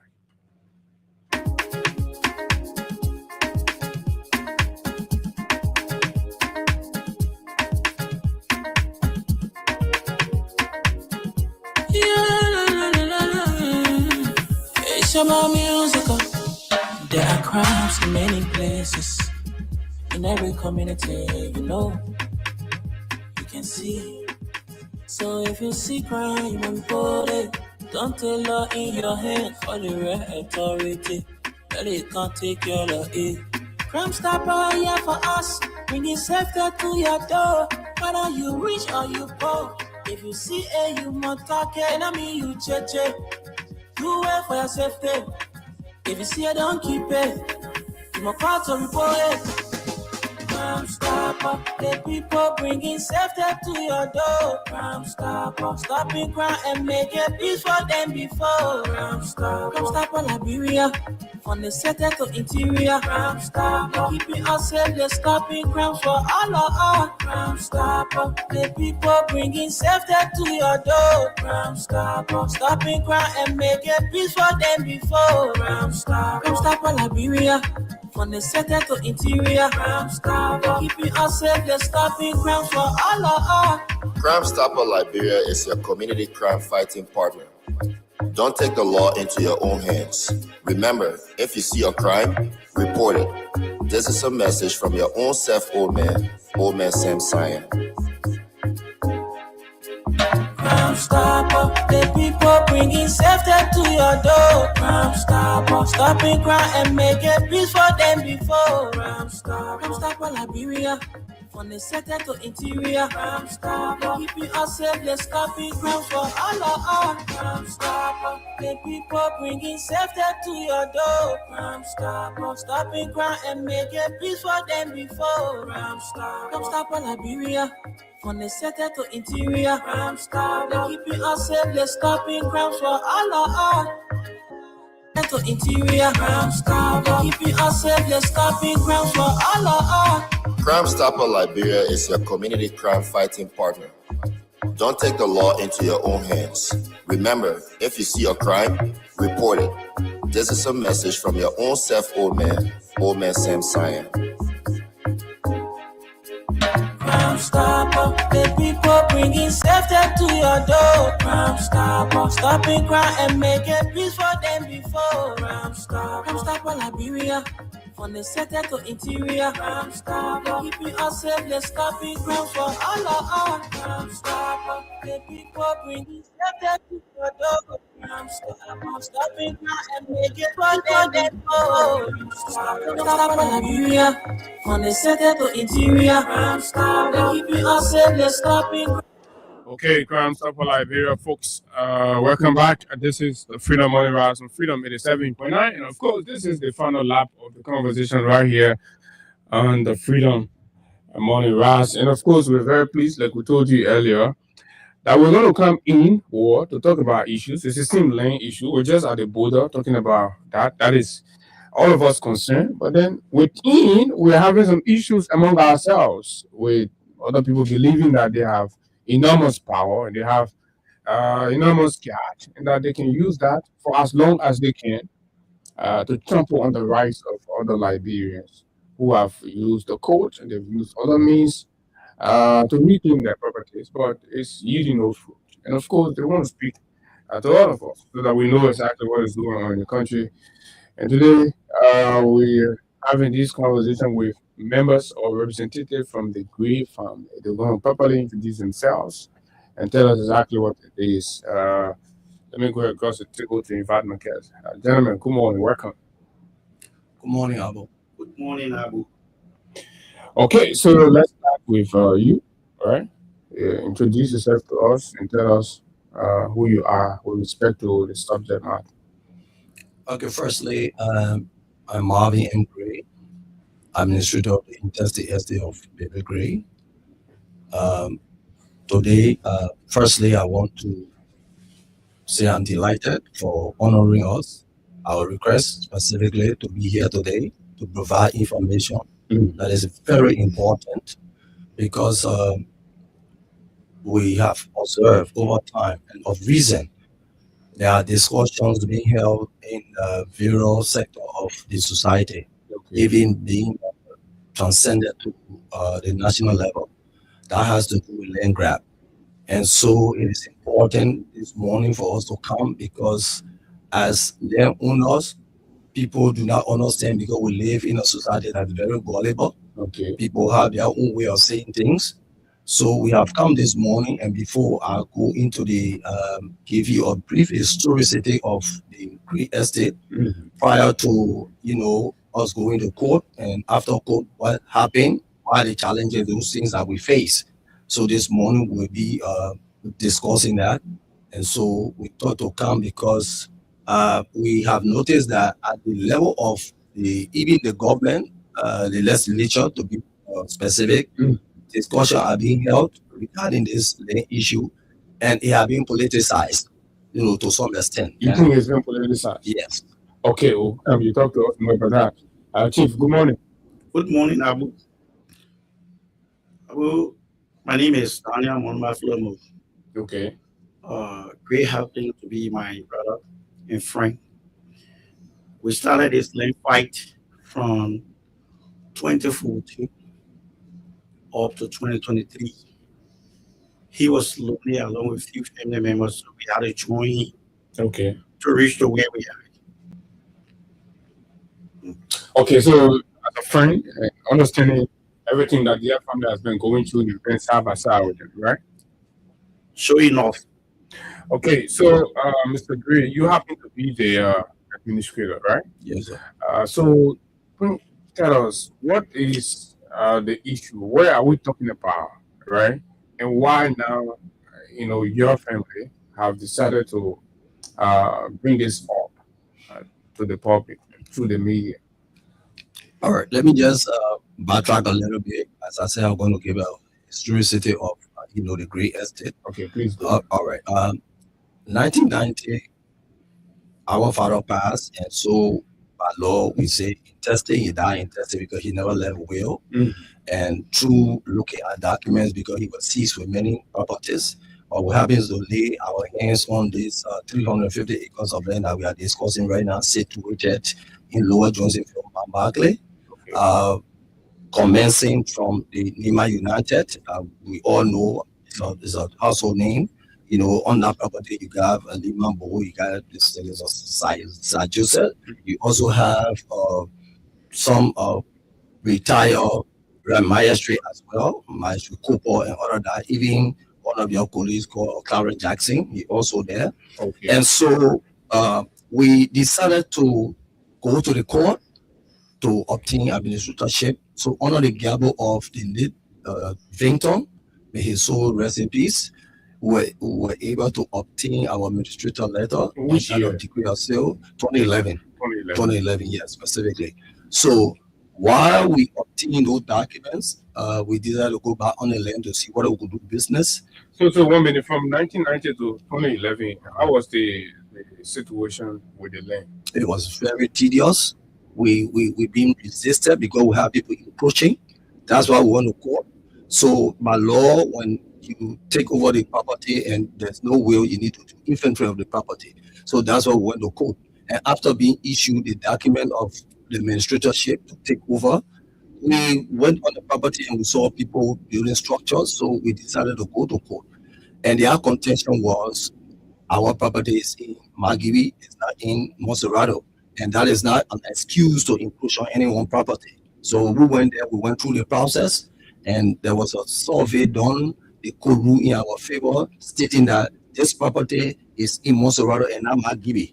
So then after that, before we could get to the conclusion, because I'm telling you, ranging from 2012, 2011, 2012 to 2018, that was the time the case ended with the first phase. So then we needed to go to do an ejectment process, through the ejectment process. And so because you have people erecting structure already, you could not go and start, selling land or doing anything of any transaction of that kind. So then when we got to the ejectment process, we went through the process, and then based on the preponderance of evidence presented to the court in its wisdom saw it fit to rule in our favor. And after 12 years of legal battle, we decided to be, people who want to be flexible. 12 years from when to when? From 2012 to March 29, 2023. 2011, 2012 from March 29, 2023. So why the court back and forth was ongoing? People were still selling land and building? People were still selling, people were still building. At the time, we had our lawyer, Councilor Arthur Johnson. I will show you the evidence. We have documentation to present to you, which you will see. There were letter caveat written to them to stop doing what they were doing, but still they were erecting structure. One of those people, Sir Joseph number 1, 2, Adolphus Dodo. Those were the people who, at the time, was among the first to start erecting structures, on the property. On the great estate. Yeah, on the great estate. So it was ongoing without the notices being given them to stop. They continue. So these are the kind of things we were going through back and forth, taking police people from the court, we serving precepts from the court, but yet they were not, adhering to any of those, and they continue until we went, and then we reached to the height of the court concluding that yes, indeed, this is your property, and then you can go and take possession. So when the case ended with George Cheney ruling in favor of us, we decided to do publication to inform those who are on the property again, which we have done over and over. So in that case, who were the plaintiff and the defendant? Those were for prior to the judgment process, they were Morris Gay versus the Gray Estate. Okay. Yeah. And who is Morris Gay? Morris Gay, he passed now. They're the one they have boundary with them. They own 650 acres. So they decided to push on our property, making claims that our property is in Margibi and it is not in Monserrado. That is not something that even you should use to, start encroaching on some other property because their land is in Monserrado. So that was the first phase. So, okay. So the 650 acres property owners, the Gay family, are adjacent to yours. Exactly. Yours is 350 acres. 50 acres. Yeah. Okay. So they started encroaching on your 350 acres. Exactly. And that's how you went to court. Yes. Right? Yeah. And you won the case with him. Yes. Okay, go ahead from there. Yeah. So when we passed the first phase, then we went to the issue of injectment, wherein those who had, erected structures, they were taking all those authorities that those people were erecting structures, or is it that the gay then were selling to these people? Yes, the gay was selling to the people. We even noticed that people from Petertown were selling, other people were selling. So it became like a lane where everybody just go and like a vulture. So that means trying to prey on. Most of those currently occupying the properties, right? The grantors were neighboring. Yes. Property owners. Yes. But particularly, specifically, the gay family, they're the one that sold most of the land. And you have court record that you won the case against the gay family? Yes, I have it. I have all of the evidence here. I'm going to present to you. Okay. What happened after? So what happened after that was, after we, 2020, March 29, 2023, on June 14, May 14 first, they court, our lawyer, we had a discussion that, okay, since the case has ended, let us do a notice.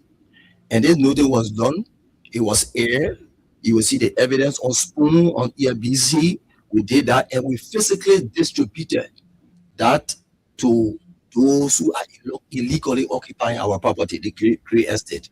And then following in furtherance of that. What are some of those prominent or notable people among them? Oh, okay. You have Sir Joseph. Did you serve Sir Joseph? Yes. So many times. We serve Adolfo Zulu. You even have Lima Bowie on the property. You have Clarence Jackson. You have Josh Iro Cooper. All of those. These are very powerful and notable people in the society. Of course. We have been serving them. But one thing you realize... What has been the response? You show them the court document, you won the case, and it's your property. Yes. So how have they been responding? That's a good question. Okay, what happened is this. We served them. Okay. In return, they didn't show up. But at the time of the second, because I personally did another one as administrator, they were also distributed. We also aired that. So having heard that, some of them came, like Adolfo Zuru came. He came forward. But what I noticed was they are not honest. Adolfo Zuru came, he said, oh, I didn't know anything. Nobody told me anything. But he had forgotten that I personally have been going on the ground, serving precepts from the court. So I knew that he had been receiving it. And some of the statements that he made, I reminded him in the office of the legal counsel, Councilor Taylor, Milton Taylor. So he said, okay, I'll transgress against you, but I just want to apologize. I want to talk about my property. So then the procedure was to go back and then do appraisal, because we cannot determine how much the property costs. We need to get a higher team now, professionally trained, to tell us how much the property costs. So we did that. But to our surprise, one day the lawyer called him, Senator Honorable Dolo, we have not heard from you. We should be going there to do the last part of the evaluation. To my surprise, he didn't know I was there, but then he said, oh, I'm not interested. The first time we met, we had a meeting. Mr. Green, he respected me. He didn't shake my hand. So, I mean, I was kind of surprised. Why will you come to a table for discussion that has to do with your property? And then it's like, the French shaking, I'm supposed to shake your hand. I was not. So, at last, he said he was not interested. And since then, he just went cool. Sir Joseph, we have been serving him. Okay, for Dodo, is the property that he's building now Nimba United? Exactly. When he got his stadium, yes. When he got his stadium, he's building a house. I don't know, something like a dream house or so, what he's building. The football stadium, the practice pitch, the pitch itself, he had a water factory, and all of that. Meaning that land does not belong to him? No, it doesn't. The land belongs to you? It was bought fraudulently. I would say that. Fraudulently. But these are very powerful people. How come they do not know, right, the ownership of this property and they go there? What do you think? Is it that they abuse the power, the fact that they're very connected and they're powerful people? I tell you what, you see, we have people in this country that claim to be leaders. but they don't have empathy for those that they represent. Now, for Sir Joseph, a person that, as I will get to the point wherein we had 2 attempts of eviction. The second one on June 24th, 2024, Sir Joseph came at the time of the eviction. He came and stopped the survey and said that he came to intervene. In 2024? In 2024. What kind of property Sir Joseph has there? He has a school there. He's trying to build a technical college. Prior to that time, 2021, I wrote him and said that this is the property of a grave. You need to stop what you're doing. He didn't listen. And then he constructed the foundation, even to the first level of, I think it's something that has to do with what we call story building. So he at the level of the first story.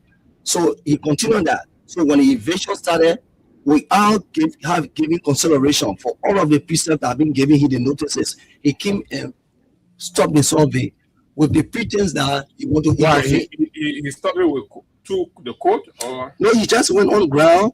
He went on ground. He met the police, every one of them there. He met the court sheriff bailiffs, and he called them and said he wanted to intervene. And I was called. I wasn't on the ground, I was called, and then I actually, I went against that. But those who were on the ground, they decided to listen to him. So when they called me, then I had to go and tell the lawyer. The lawyer called me. We went. So what sort of intervention he offered? Now the intervention was, he said he didn't want people to get hurt, and he wanted to make sure that this thing be handled peacefully. So he came. But then surprisingly, he who came, he got property there. He came. He said he wanted to intervene. But just to find out that Sir Joseph came even the morning that I spent $6,000 plus US on that day. And the prerequisite to having this discussion was for him to pay this money. And so we decided to give him this courtesy as a respect, because he's senator for this country. He's a father, a figure, to be able to solve this problem. But to my surprise, instead of him being a problem solution giver, a problem solver, he has become part of the problem.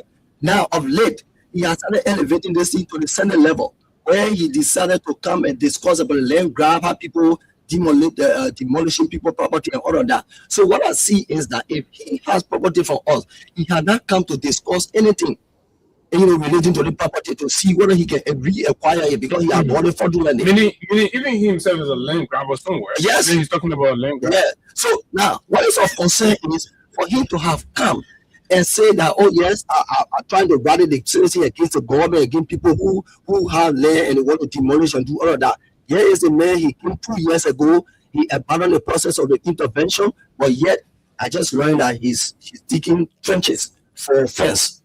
On the same property? On the same property. Okay, let's hear what Daniel has. Daniel, you've been following. So on that fateful day of the eviction, I was hailing the eviction process right around the Adolfo Dulu structure, where until saw him in his white Jeep. They say, "Oh, who you saw in his white Jeep?" We saw Sir Joseph. We saw him in his white Jeep. He landed, and then people say Sir Joseph is there. When he came out from the car, I saw him. I said, "Okay, thank God he's here." But the eviction will go ahead. He came and said, "Chairman, pay attention. Do you know me? I am Senator Sir Joseph from Maserati County, Senator." I said, "Yes, I know you." He said, "Can we talk? Please, I have structure on the lane here. So, and I happen to be the Senator of Maserati County. Still I have property here already.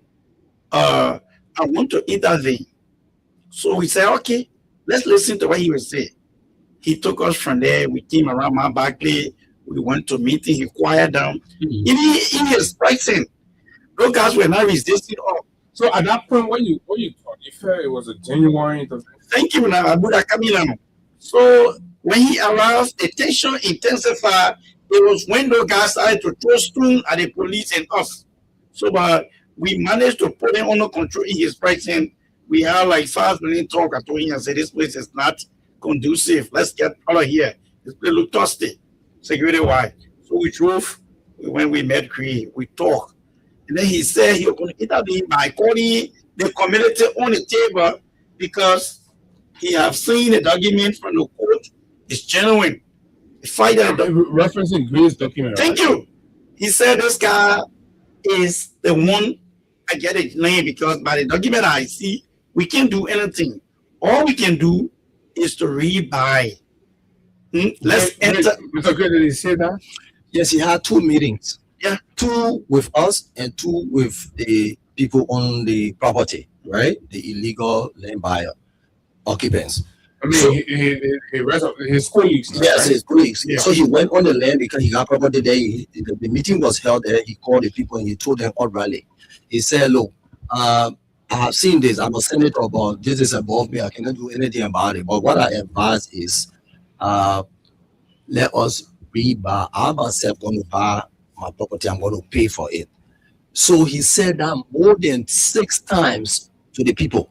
Now, and he was factual by saying that because he had seen the document. He said, I saw the document, I saw the court ruling. So you thought he was being honest? Yes, for me, for that end. So he came back, and when he came for the second time, he came again. I asked him, I said, when are you going to pay my money?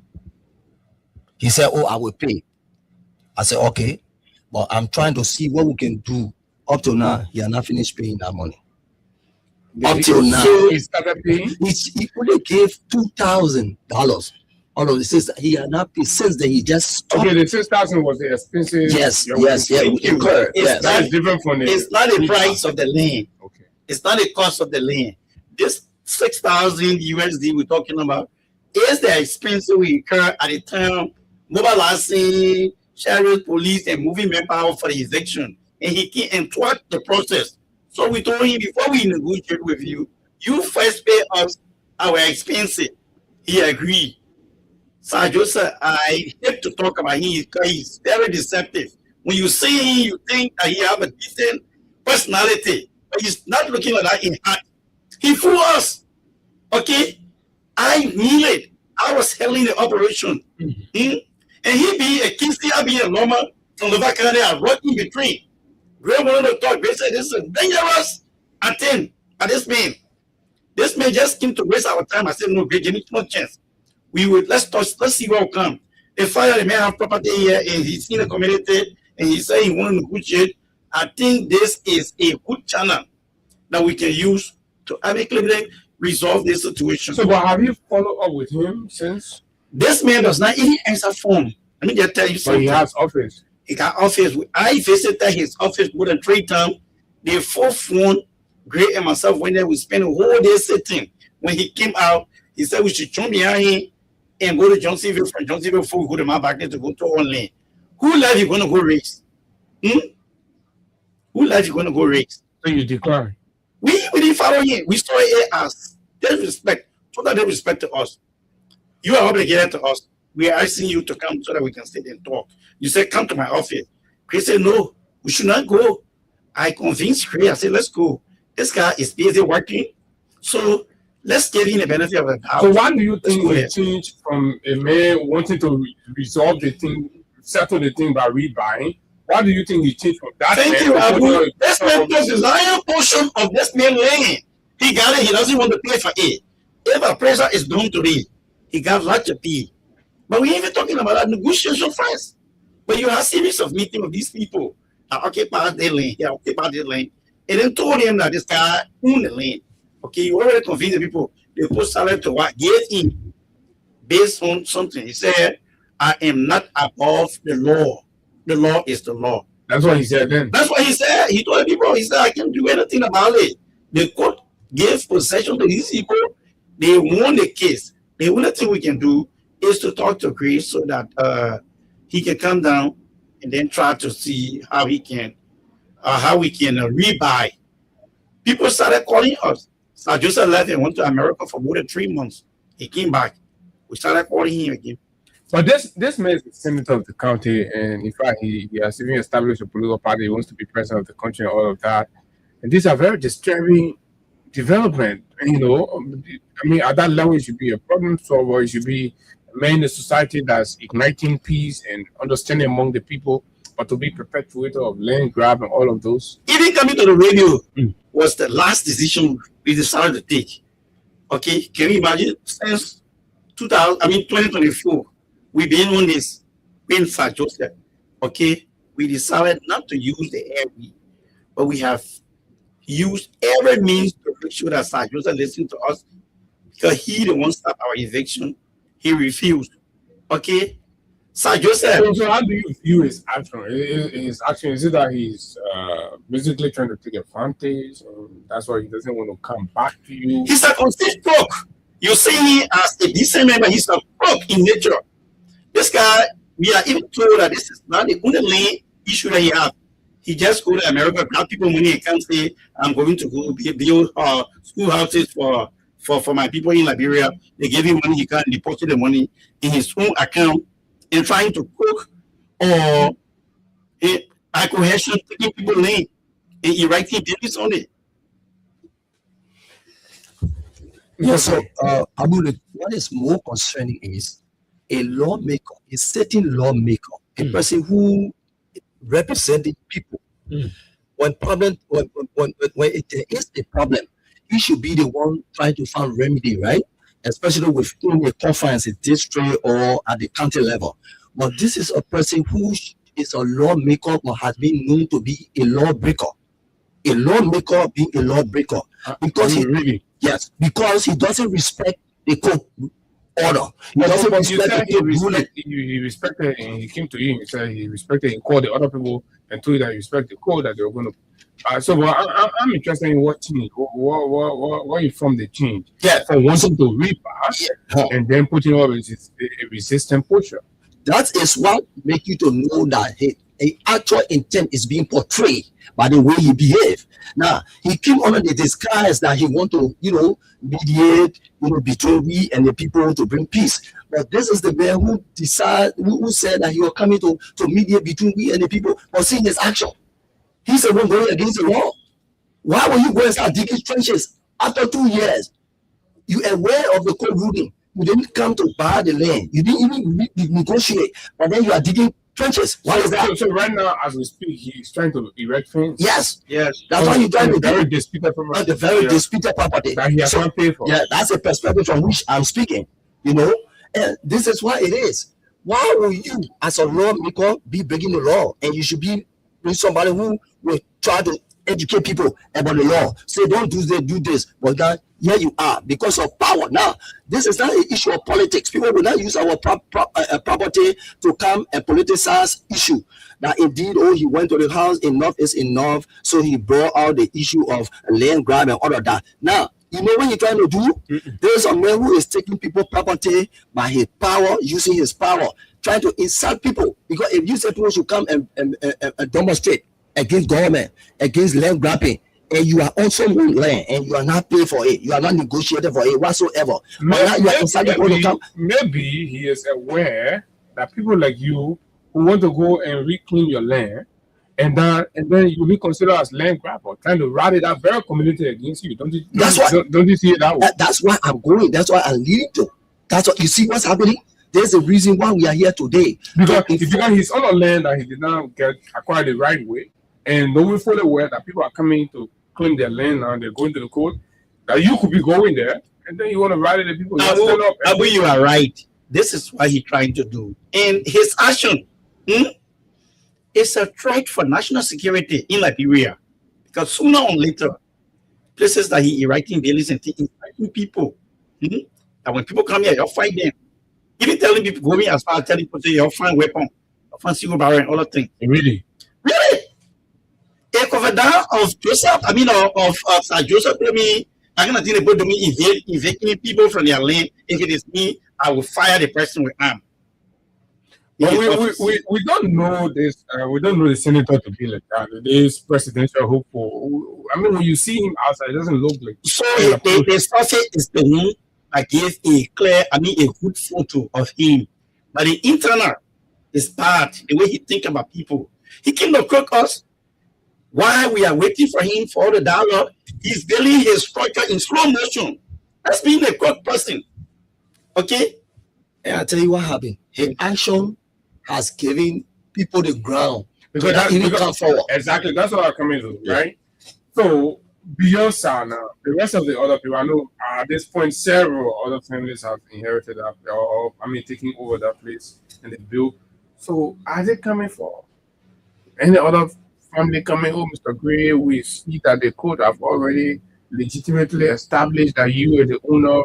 So, and I've already put this here, like my good friend Clarence and other people, Lima, Bowie, a Nobel laureate, who understand that she'll be very committed to respecting the rule of law every time she's issuing opinions on these issues and all that. So have any of them come forward? Maybe size using his political power and all that, but the rest of the other people to that extent, right? Yeah. Okay, so before Daniel comes in, let me just tell you, few people will come, right? They will call, they will go to the office of the lawyer, and then they say, okay, we'll come by. When they go, they don't come. So what I was saying before them is people looking at Sir Joseph, who came to intervene as a senator, a person who they're looking up to. The first thing that he deceived the people, because as I speak, there are discussion in the corridor that he came and he gave me $50,000 so that I can give him property.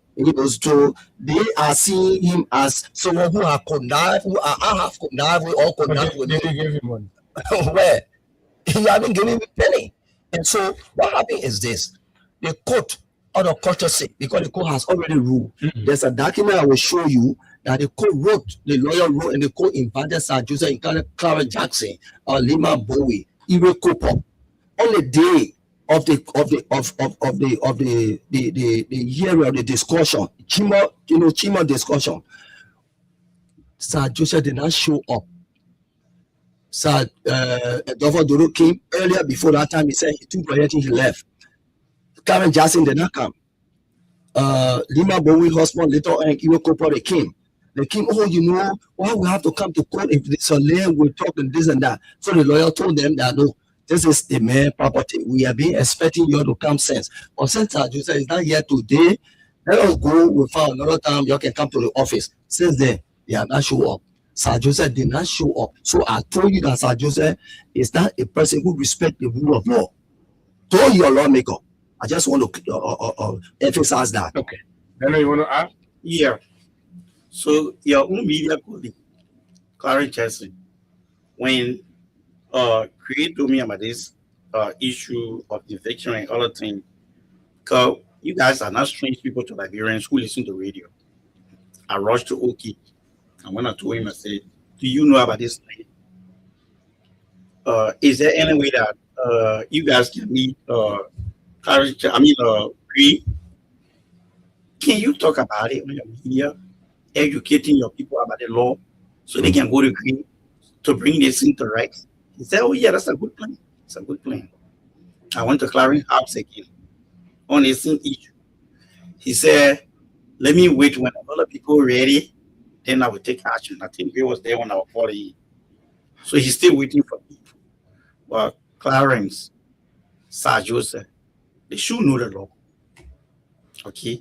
They read with clarity, comprehension. You know the law. You know what it means for somebody to go to court and a court gives them right to their property. Okay. No, he's not talking about that. Okay. Then I went to Lima Bowie house. I took no rates. I went and met Lima Bowie husband at their house. The house that he built situated on the land in my back there. I went there also. On the scene land is the building. I went there. We sat for more than 30 minutes. I was telling him that you guys got a good structure here. You look for Cree and start talking about it before things get bad for you.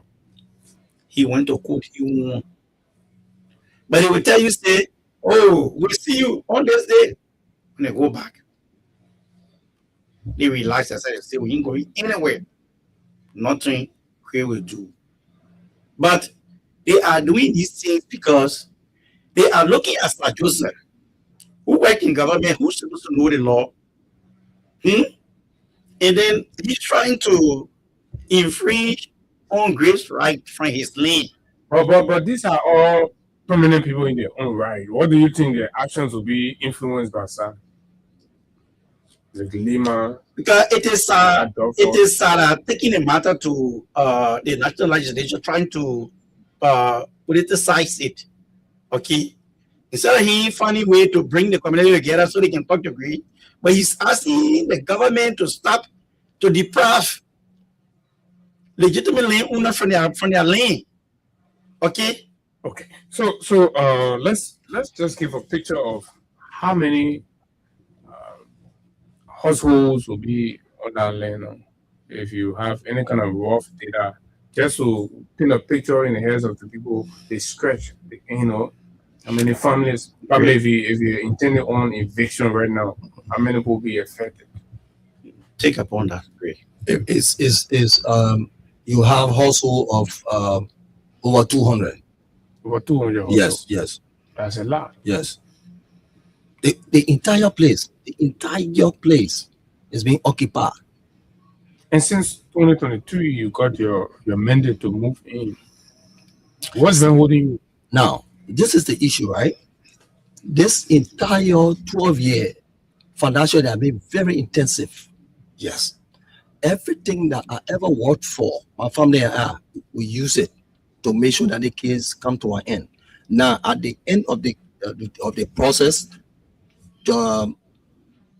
March 29, 2023, that was in December. I used to work as consultant with the Ministry of Justice as senior procurement specialist. So at the time, my family and I, we actually used to, take loan and do other things, use people money or all of that. And then we put it into the process. And by the grace of God, we came up victorious. Now at the end, we do not have that source of funding, right? So things begin a little bit, kind of strain. So at the same time, we started using people money, even as I speak. Our own bank, our own financial institution, even individual. These are the kind of constraints we are going through. Just for your own land? Yeah, for my own land. Over the years. Now, 3 years now, from March 29 to this March 29, 2022, 29, 3 years. Now, this is where Sir Joseph is not thinking, he doesn't know, he doesn't have time. That's why I use the word, he doesn't have empathy. That's why. And I tell you what, let me just put the information out there. Look, there's the Ecclesiastes 3:1 says there's time for everything. And I believe because there's time to born, there's time to die, and there's time to uproot, there's time to destroy. But I am saying this is the time and the time now that we're going to possess the property. So those who are there hiding under the canopy of Sir Joseph, thinking Sir Joseph is a senator, they're looking at him, they don't want to come and negotiate. I am saying because last year, November, September, we had a lot of publication. We did it on air. We informed them that we're going to do eviction. And the eviction that is pending is a mass unrestricted eviction. Whether you are senator, you are lawyer, whoever you are, the day we go there, we're going to use the law going to be enforced, we get possession. So I'm putting this out. Don't think that you are there because of Sir Joseph. This is a public notice to people yes, on the land that you are coming for mass eviction. I'm coming for mass unrestricted. Unrestricted. That means we're not going to pick and choose in, the ordinary parlance. I will say that. We're not going to pick and choose. I mean, that's demolition we're talking about. Whatever it is, because the fact of the matter, we know the kind of position we are in. You can't go for 12 years, man. Spend everything you have. At the same time, you're going through financial. That's why they call it wisdom, even when water or damage. Because of the psychological, physical trauma that we went through. Financial problem I went through, the auto constraint, so in the wisdom. Now, Man City jury came out with a verdict and the court endorsed it. And this is some of the things they don't know. Because before if you come for negotiation, you must pay the part of your portion of the damage. But you think Sir Joseph will sit down and allow you to do that action on that school he's building, the polytechnic? Look, I tell you what. No one is above the law. No one is above the law in this country. Be he senator, be a representative, no one's above the law. And I am saying, if he's hearing this as of today, as we are about to do eviction, I challenge him. I challenge any other person that will come.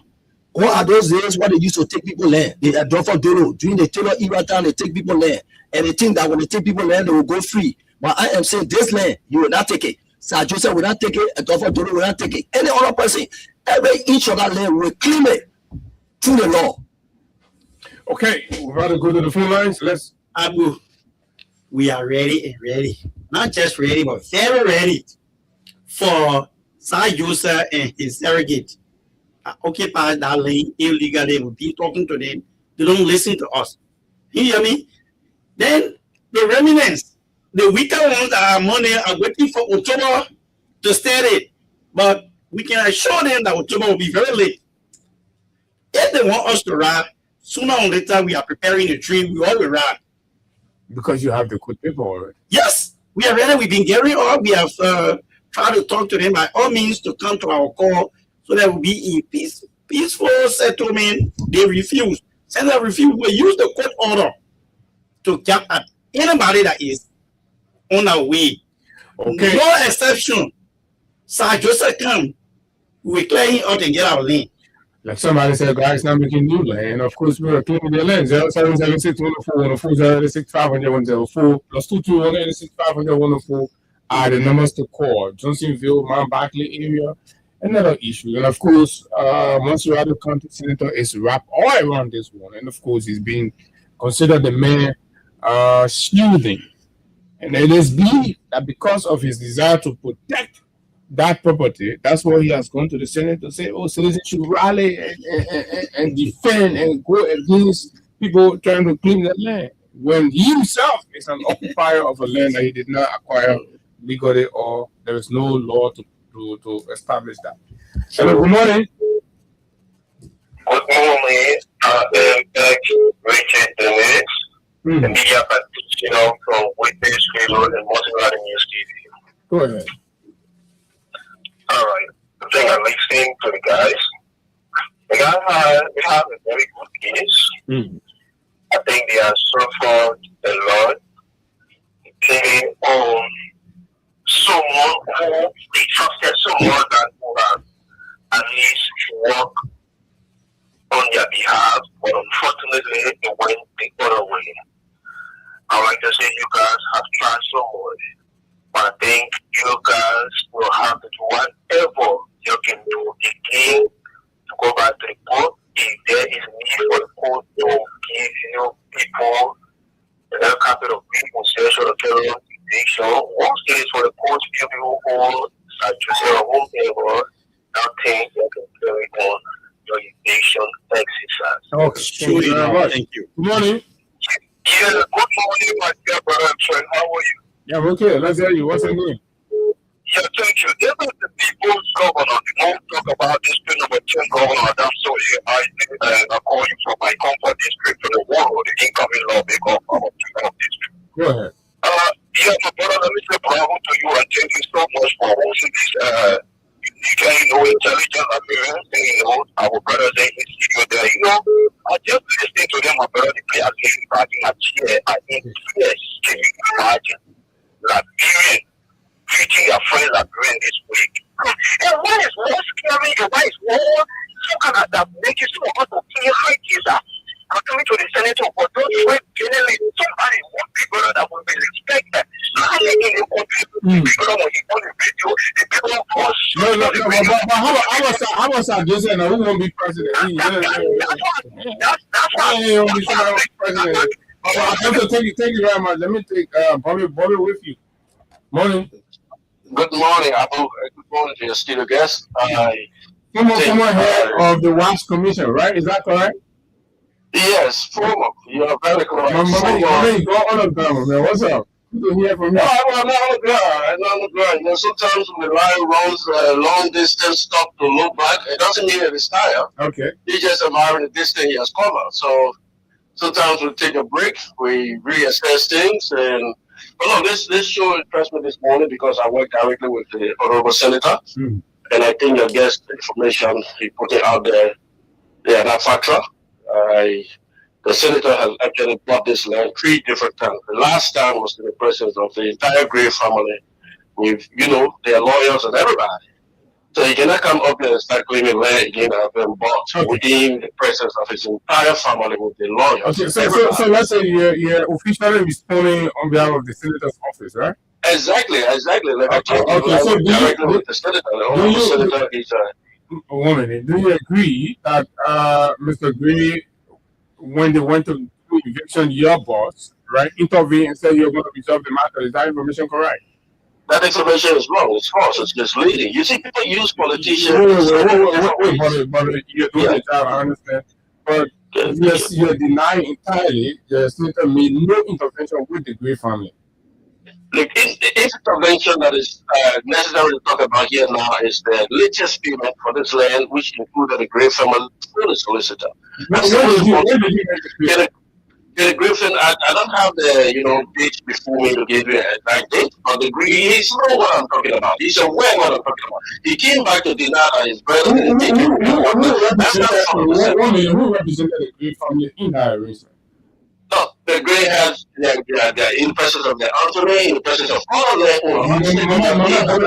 Do you remember a name of a person or two that represented the Gray family? What I'm trying to put forward, the basis I'm trying to lay here is to debunk some of the allegations. I'm driving, listening to the radio. You got to debunk it with facts. I'm driving, listening to the radio, and you cannot let these things slide. When I settle down, I will be able to give you all of the facts, okay? I don't have those pieces of document before me. But I have to call and just put it in check so that you can come back to this particular story. Everything you put out there to the public is just using the politician repetition to give sentiment. And this is wrong. We got to stop this. When you are going out there, you got to lay the principle. Who was the lawyer your office dealt to? I just told you I will give you all of the facts. You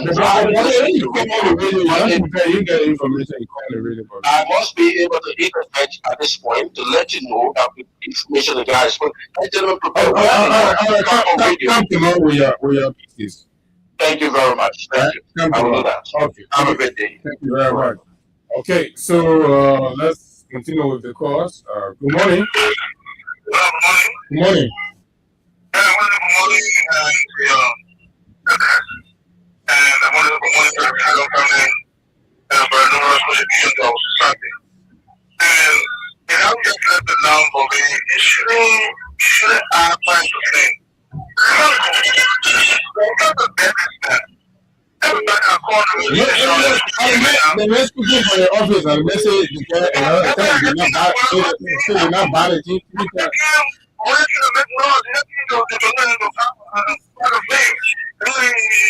we're not doing the job. If you disagree with the man, you can disagree with the man, but you say the man can't. We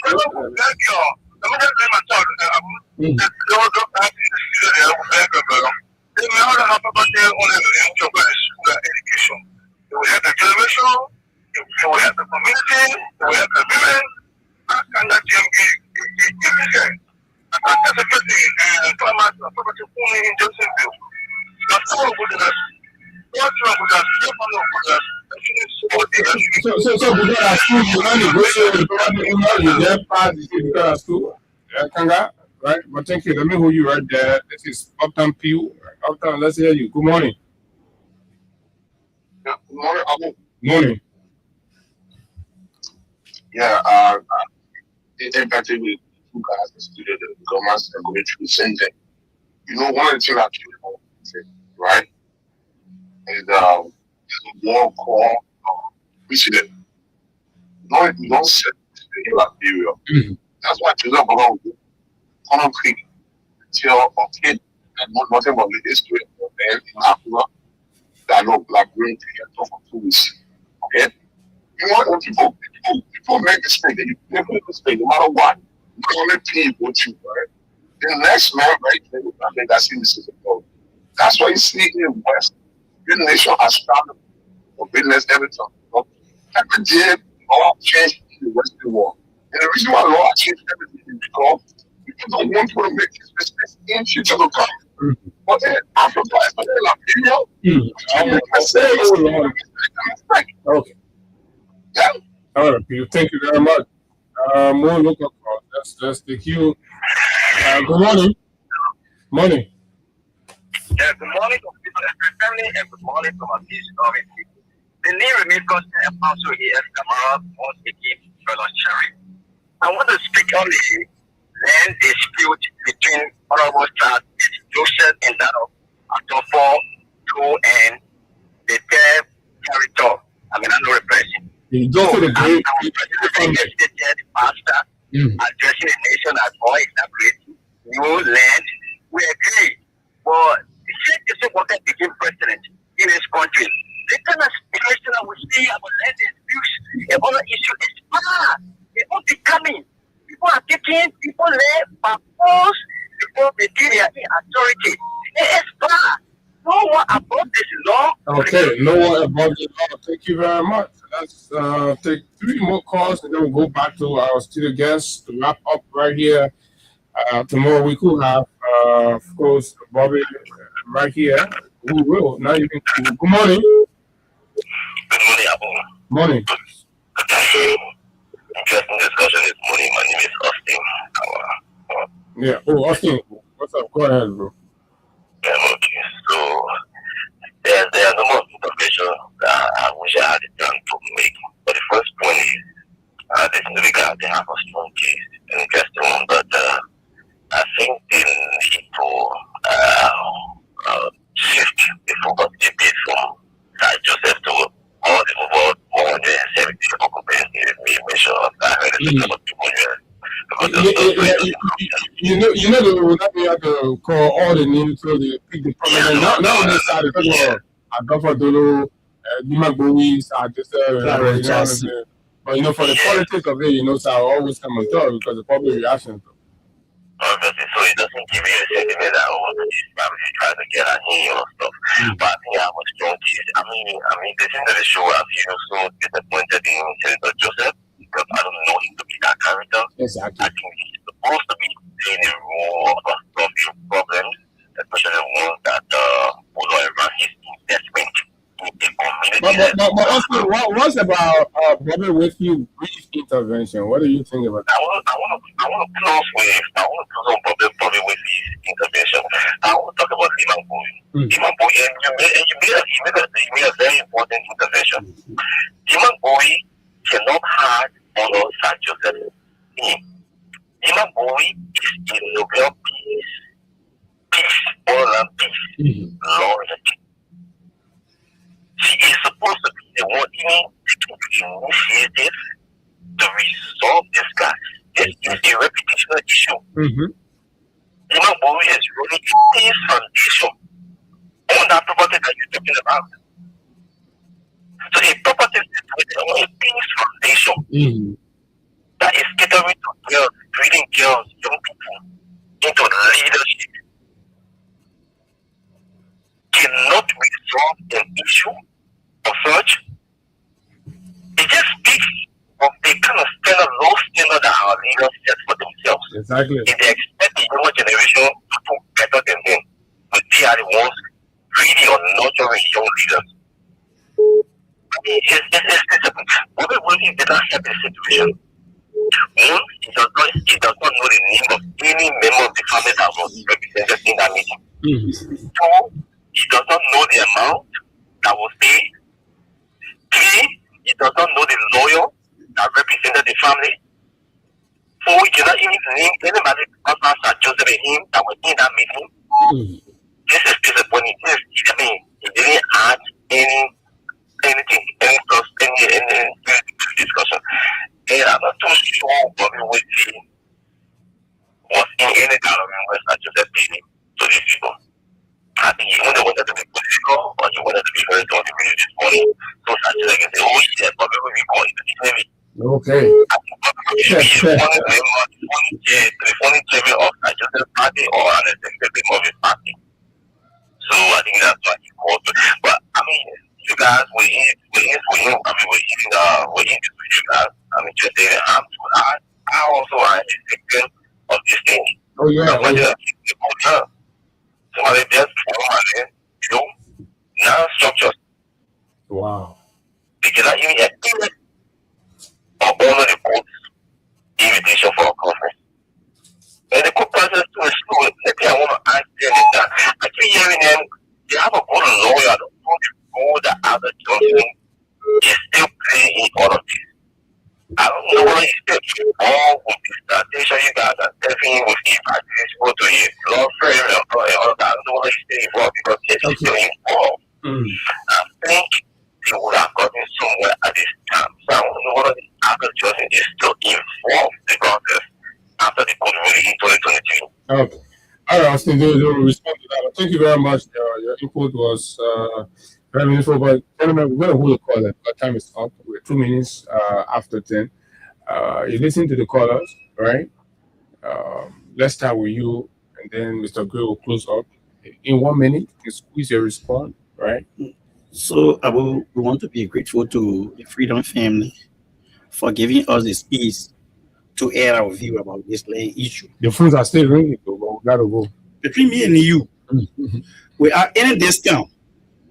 Sir Joseph, Clarence Jackson, Bowen, and the rest of the people. We may have some sympathy for some of the lay people down there, maybe for negotiation. We are not going to sit with these people to negotiate anything for now. The only thing we are I mean, the point of negotiation is over. It's over after 2 years. After 2 years, the only thing that we are pursuing is the will of the court. That's what we are pursuing. Okay, so they have us to contest with. Okay, Mr. Gray. Yeah, so I would like to. And I'd like to ask you particularly, did any member of your family interacted on behalf of the family with Senator Sajus? His representative is saying that they paid for the land. Not at all. Not at all.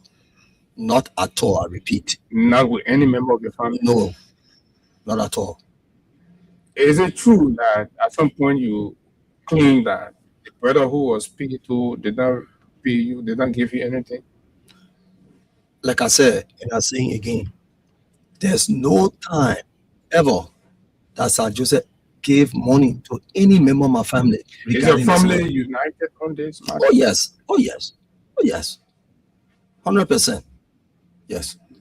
So those information were false? They were false. Of course, the first thing, let me just provide information. Okay. How can you go to pay for a piece of land? You call somebody from the other side that got land, different land, call the other person that got different land, and then you bring them together and get them money.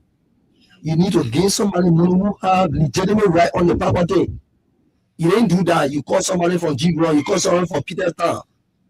Okay, then so, you come and get them money. The case he's talking about, it was given to Petertown and G-Ground people. The money now, that's why he said when he went to discuss, I'm not saying they say, then he called me in the office of the lawyer, Councillor Taylor, Milton Taylor. Mm-hmm. He said when he went, he bought the land for, I don't know, for the second time, but they won before he could build the structure that he built in, and the huge structure, he called the people together. So, for me, I kind of, I said, well, how can someone want to pay for land, call somebody from the other end, and give me the people who have the land? So, in that he took that land, I don't think he even paid anything for that land. Okay, lastly, we got to go. Okay, so let me leave with this, right? First thing, I want to extend my sincere, gratitude to this institution for giving us the time to come and put forward to the public what has been obtaining, those challenges we have been faced with. All right. And so, Proverbs 29, verse 2, it says, when the righteous rule, the people rejoice. And when the wicked rule, the people gloom. That is what happening. You see us here today, we are complaining because people who are in power, they are suppressing people. They are denying people of their inheritance, and these are people that do not have empathy. But I want to say, look, everything, there's a time, there's a season, right? And this is the time, this is the season. Those who are on the property think that, when we go there, they try to riot, they try to do this, try to do that, bring up violence. I will say to them, anyone, I said in the notices that I put out the other day, last year, right? November, December, a lot of notices. I got a copy, I'll give it to you, right? If they think that they can rely on that to stay on the property and withhold our property illegally, I want to tell them that they got something awaiting them that they will never forget. It will be indelible. Let me just say that. Okay, thank you. Thank you very much. Of course, he is the administrator of the interstate estate of the late Gray, right? Bob Gray, right? Bobby Gray there in the Mount Barkley, Johnsonville area. My name is Abu Sherry. This has been the Freedom Money Rise on Freedom 87.9. Until we see you tomorrow, do have a wonderful time. Bye-bye. When they were coming, they said they were liberator. But when they came here, they changed their mind.